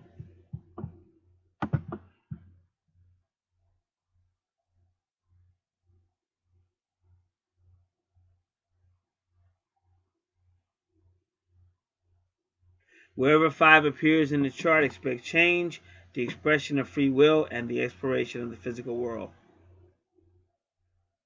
Associations, the Hierophant, card number 5 on the tarot. Astrology, Mercury, Venus, Taurus, Leo, Rune, Radho, in the Rune. I Ching number 15, which they already brought out on one of the other where you saw 15. I just didn't say I Ching, but they definitely said it. Tree of Life, Gebura, Severity, Hebrew letter He, None. Shamanism, Bull, Elephant, Element, Air, Fire, Alchemy, Earth, Man, Ura, Earth tones, color, turquoise, gemstone, turquoise, aquamarine, crystals, muscovite, hornblende. Month of is May. Weekday is Tuesday. But Tuesday is also the day of Mars. Flora, Carnation, Guardian, Primrose.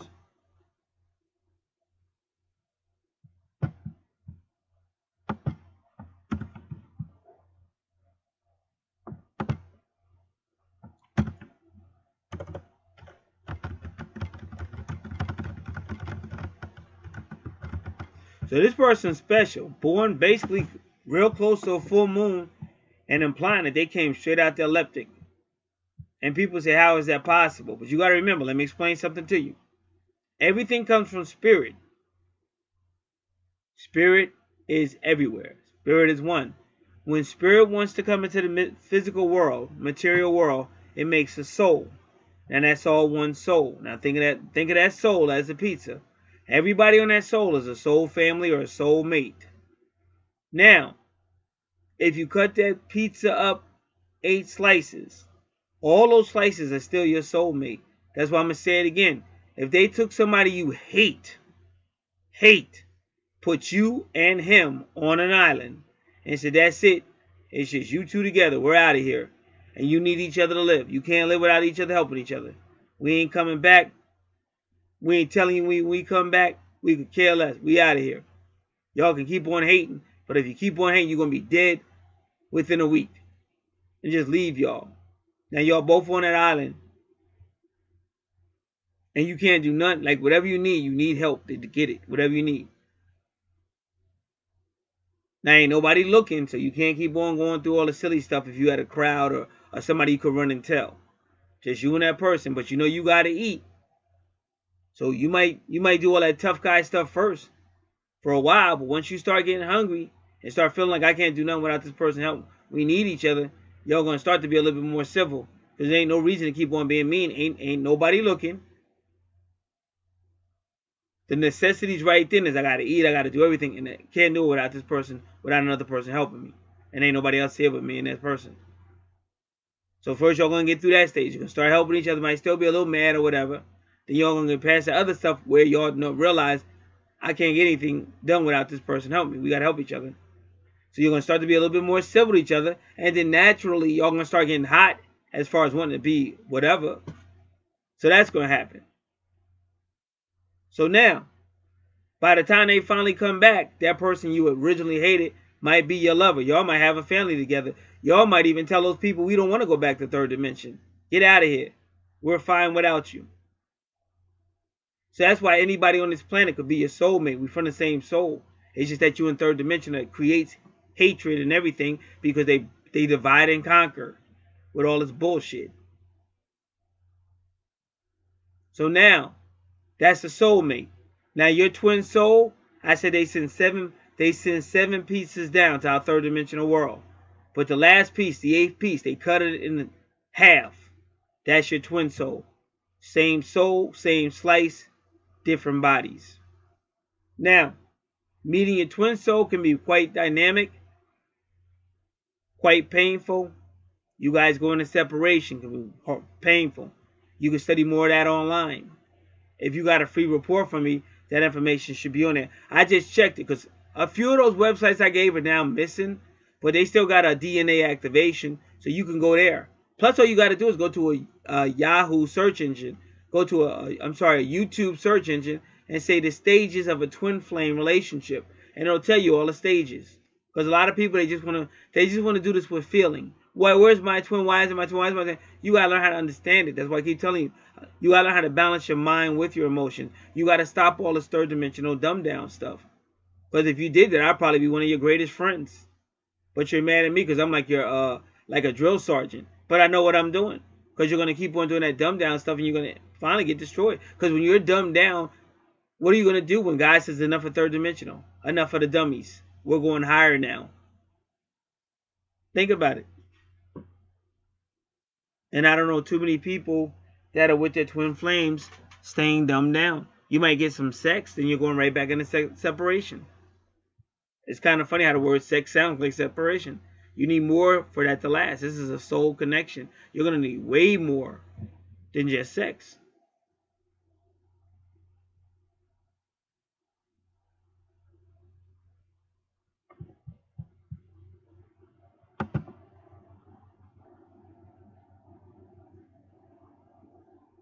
So there you have it.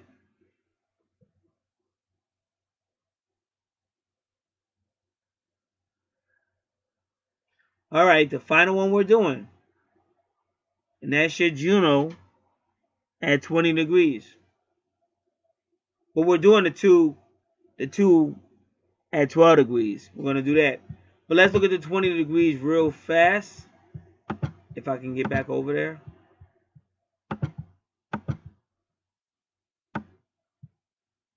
And that's how you know that the same people put all this together. Because the numerology works on other websites. Whoever put this together knew the universal, what you want to call mathematics, alchemy, whatever you want to call it. But they knew.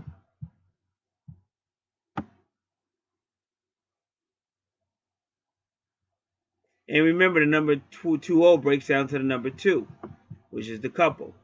Or sensitivity, diplomatic or diplomacy. And Venus can be very sensitive or diplomatic as well. Harmony. Number 2 doesn't like to be alone. Well, that's your Juno. Your Juno is 20 degrees. You're not supposed to be alone with Juno.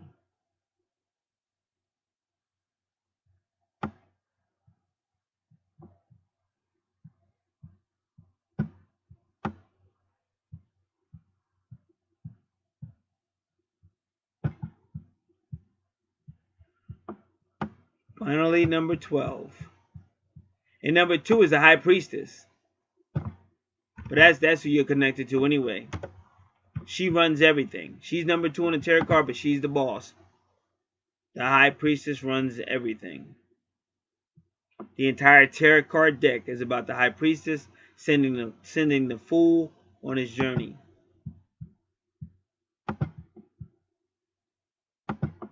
And that's the spiritual situation because it's in Pisces. And when I say Virgo, I told you Virgo. Did not I tell you Virgo is the High Priestess?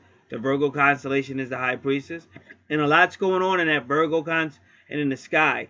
September 23rd, 2017 was a significant day. And we're kind of living that right now. I'm talking about all this stuff on my other channel. So anybody that wants to be woken up and deal with reality and not just bubblegum astrology, you got that channel right there.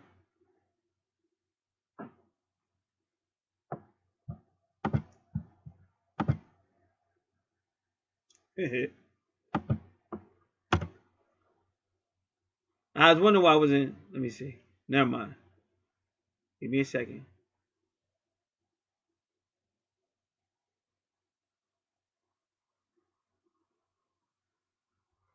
Just some strange stuff going on. But it is what it is.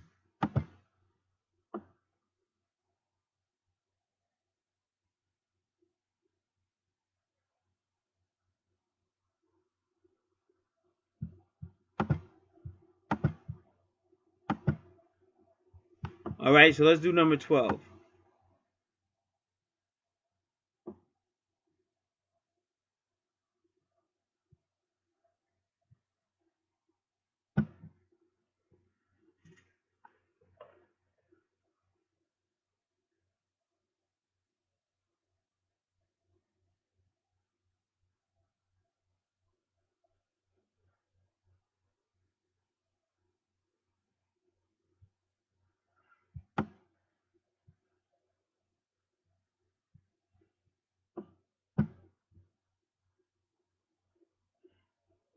So they say it's number 12, but you're going to take it to number 3.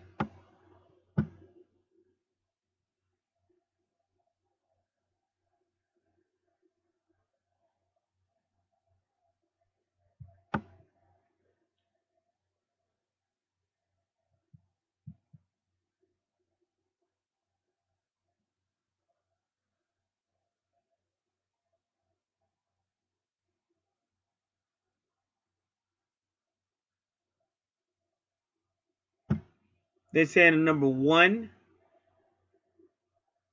See, even when they say duality, you can almost say twin flame. Number 1 is a leader who is highly energetic and active. But the number 2 can be passive, yin yang. Now, what I'm trying to tell you is that could mean twin flame with Jupiter, and that asteroid is Ceres. One is nurturing, and one is Jupiter, lucky, expanding, confident. But sometimes it could be twin flames, but sometimes that could be 2 different people. Like right now, like I said, I'm going through one situation where I work with somebody. Now, this is what I'm going to tell you all again. I need y'all to listen again. I know this has been a long video, but this is why I do it, because I really believe this stuff. I put my heart into these videos. You got to listen, because a lot of y'all are effing up and blaming somebody else. You need to grow the hell up and take responsibility for your actions. Stop blaming somebody for some shit you did or something you ain't doing. That's so childish. That's why they hate me so much, because they don't want to grow up. I don't want to grow up. I just want to sit out here all day on the internet talking about twin flames. Where's my twin? But you never want to take no responsibility of why your twin ain't nowhere near you and why your twin ain't coming nowhere near you. Because you need to grow up. That's why. That's where your twin is. Grow up town. When you arrive in grow up town, your twin will be right there waiting for you. All right. Now, when I met my soulmate at this job in May 2018, I knew who she was. She knew who I was. There's no doubt in my mind. We both could feel that power, and the power was unbelievable. Unbelievable. So everybody had told me she's the one, she's the chosen one. And to tell you all the truth, as much as I studied my natal chart, I could not understand my natal chart until she came in my life. because she was the key in my natal chart. I tell you, each natal chart is different. Now, it was the greatest, one of the greatest astrologers in the world is Terry Nazon. Terry Nazon, Nazon. And she told me, this one is the one. This one is the one. I said, oh, wow. So I'm waiting to see what she got to say. So when we met, my meetings with her were primarily her trying to house me. Know what I mean? House me. Like, she was just trying to let me know this is what, well, if you're going to be with me, blah, blah, blah, blah, blah. So she knew who I was, and instead of thanking the universe that her soulmate or whoever is there, she's more interested in trying to set the law down. So I have my own problems. You know, I just got out of a horrible twin flame situation between 2014 and 2016. So I kind of withdrew. I wasn't ready for that. You know, I'm not ready for none of that. So we separated and never really got it back together. Then I got hurt. I've been hurt for a while. So I haven't been there. So, and she tried to make up for it. She really did in her own way. But like I said, she's a player. Like, you have to understand what I'm trying to tell y'all. I've always had forces around me that are going to look out for my best benefit. So I noticed there were a whole lot of forces around. There were forces around trying to get me and my twin flame from 2014 and 2016 together. But there were also forces around that kept me away from her because she was an evil person. My twin flame was very evil. I mean, she may have had her reasons, but she was still an evil person. So even though this one that I work with now, this person I work with now, in her own way, but she was always a player. So she never was the type to walk up to you and have a mature conversation. She was always doing, you know, sneaky stuff or slick stuff. And I'm a grown adult male. I don't really play like that. See, she's younger. She's legal, but she's younger.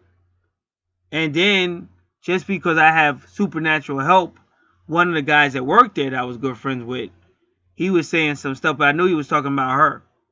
But, you know, she's got a lot of stuff going on in her life anyway that I wouldn't really be interested in.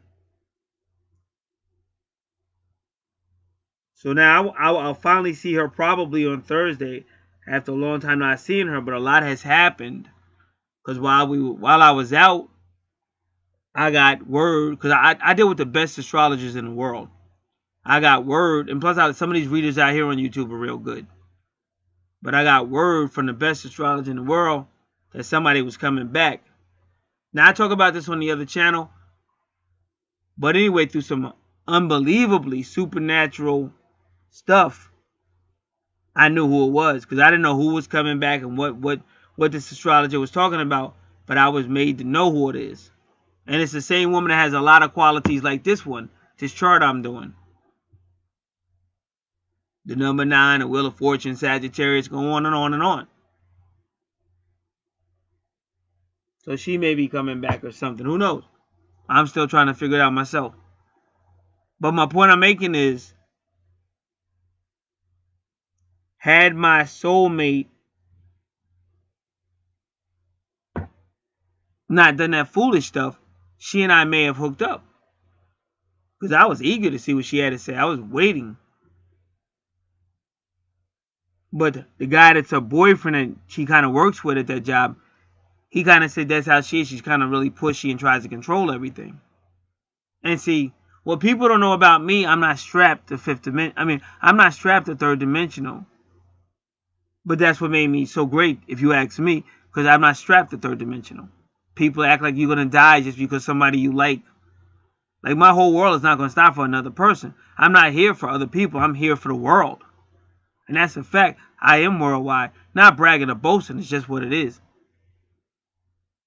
So I'm not trying to hear about somebody that broke their fingernail. I could care less about your fingernail. There's people dying all over the place. And if I could, I'd help them too. And people can say whatever they want. But it's just too much selfishness on third dimensional. And it's too petty. And they need more people that are not afraid of the beast. Or not afraid of this foolishness. So that they can start to address it. And we can overcome it. So that we can all be better people. But that it's not happening too much. So you can only do what you can do. So I'm more into stuff like that.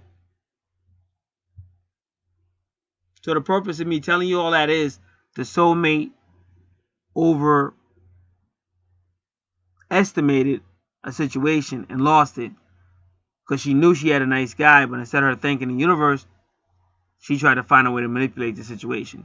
She's already sleeping with a woman. She's already sleeping with another man. Who knows if she ain't sleeping with somebody else somewhere? And then she tried to house me. Like, what, you want to make me one of your collections? What do I look like to you? And I guess she thought it was going to be some communication, but I've been on this planet way longer than her, and we don't need to talk. You obviously have some things you need to grow up with, and I'm not trying to be your father. And like I said, I'm getting sicker. I'm not the youngest guy in the world. I'm getting sicker. I don't have time to be being everybody's father. I help out where I can, but you have to be mature enough. You have to want to get this. You can't expect somebody to do it for you. Like, I can point you in the right direction, but I'm hoping you want to stand up and get it. I don't want to just sit here and milk you. I want to see you stand up and get it. That's a real helper. They're helping you be strong. Not using your weakness to benefit themselves. That's what we call those people, what, pimps.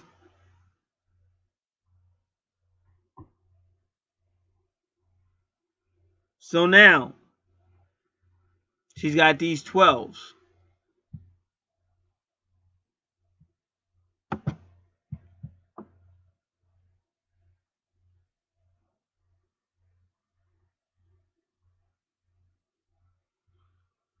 There's one, they say, is the yang, the leader, highly energetic and active. The number 2 is the yin, passive and even submissive. So the number 12 can represent unbridled creativity, constrained within the opposing primordial forces that make up all things. And that's in your 6th house of service with Pisces, the inspiration, which also rules the 12th house. It's all about service, inspiration, helping others, but not letting others burn you out.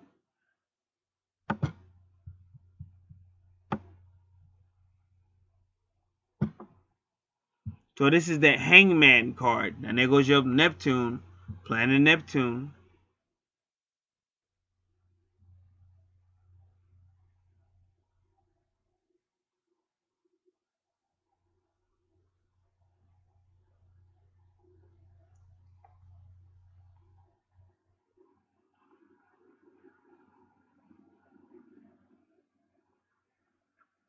They say that Hangman card is about sacrifice, but also dealing with your inner conflicts arising from the divergent energies that move through all of nature.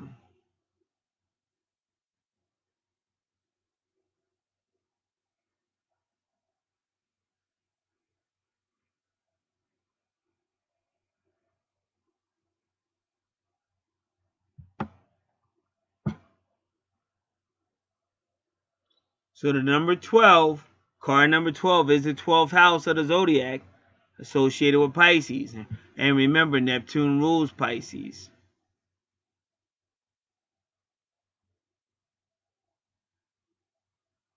So the 2 fish swimming in different directions is symbolic of the inner emotional conflicts that people with that astrological sign, as well as those whose life path or source numbers can be expressed as 12 experience.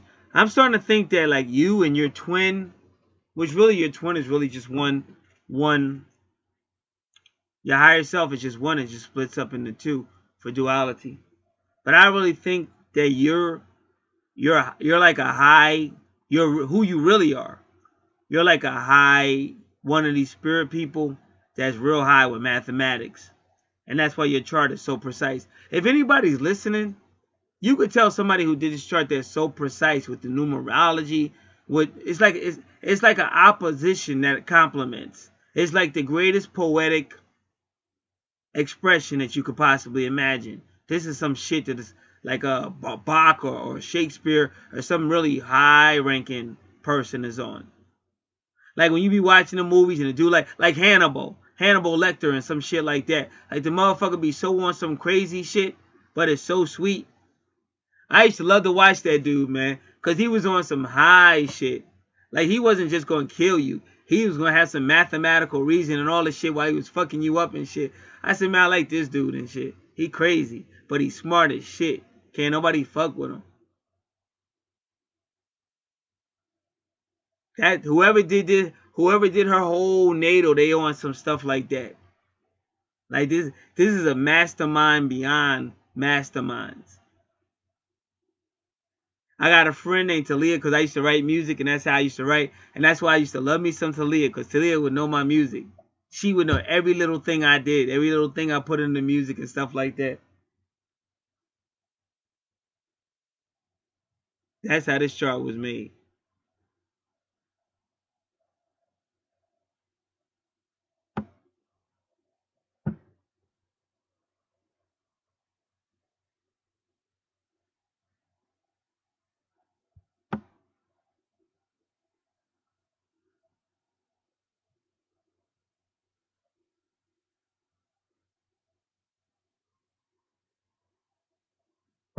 And they're kind of implying that you two got to work together, or otherwise there's going to be conflict or stagnation.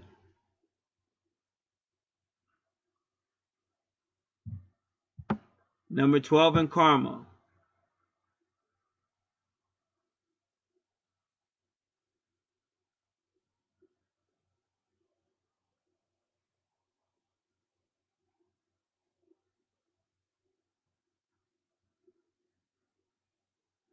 So they're still talking about sacrifice.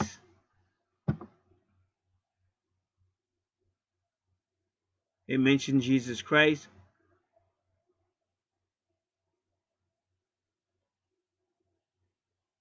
You have to sacrifice to bring you balance and harmony.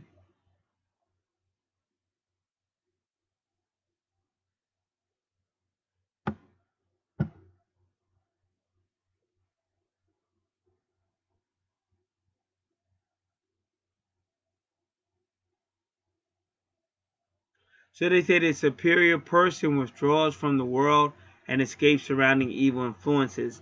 So what you're going to have to find out is, do they want you to escape and maybe go isolated for yourself, or maybe you help others from an isolated position?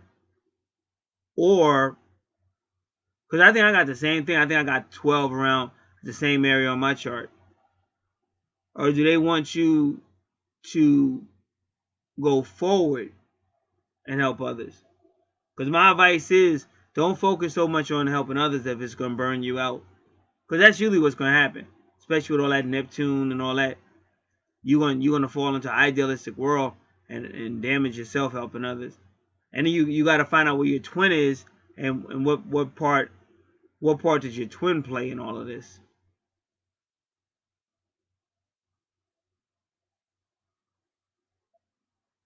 Because some are thinking it means, oh, you got to really sacrifice yourself, be some type of hobo. I don't believe that. I believe you just got to be balanced. That's what I believe.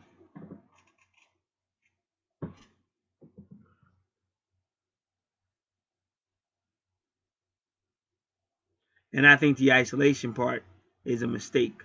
It may be a mistake you made before, or a mistake you'll be making in this life if you think you got to isolate yourself to help. You don't have to isolate yourself. You just have to be smart. And really, if you think about it, whenever somebody isolates themselves, it's protection. So all you really have to do is protect yourself. You don't help out so much that you burn yourself out.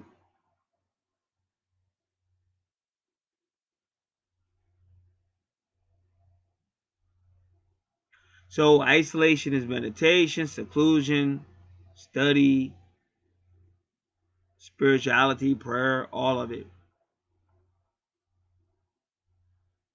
And they're saying if you use your isolation to get in touch with your conflicting sides.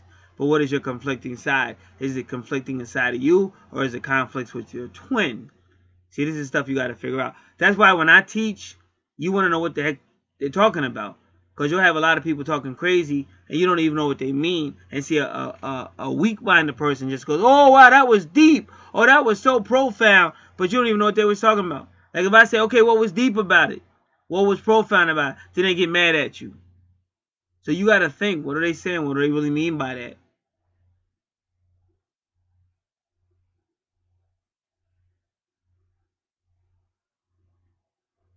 So the number 12 is telling you to help others, but also come to grips with any inner or divisions in yourself, any conflict in yourself. But because it's two of y'all with the twin, you could be talking about them too.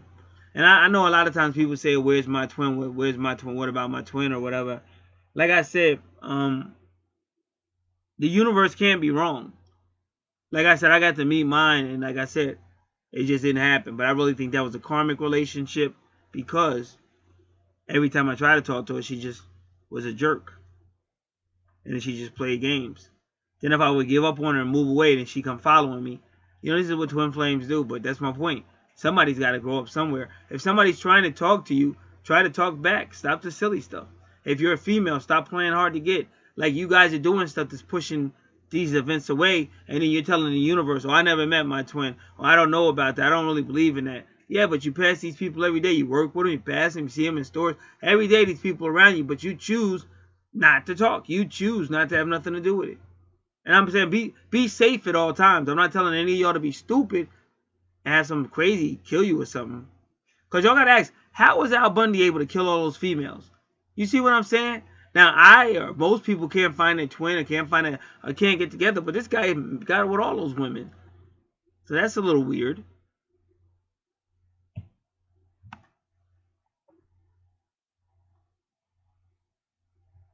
So hopefully you found out some advice on how to find somebody and be happy.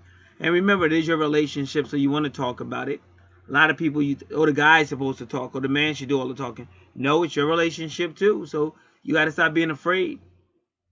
Because I mean a real man. I don't know about other men, but I want somebody talking to me. Because I wouldn't even be interested in you if you thought I was going to do all the talking.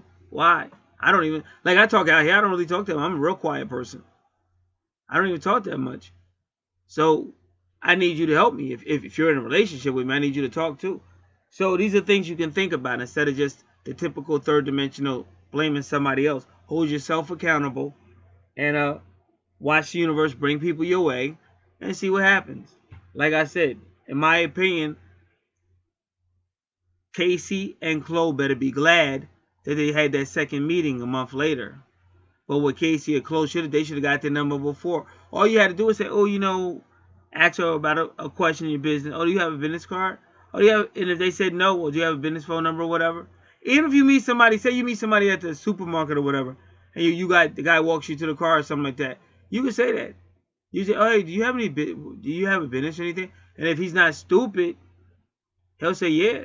And even if he said no, if you say, oh, because you could just go, oh, because if you had a business card, I would just want a business card. So maybe, you know, I could check out your business. Then he could say, oh, yeah, I do. Yeah, come to think of it, I do. Then he could just make some shit up and give you his number or something. But that's how you stay in contact. Like, even if a guy was to say to you that, oh, you know, for whatever reason you're not available at that minute, you could still get that number because later on you might be. Because your intuition should be telling you this could be something different.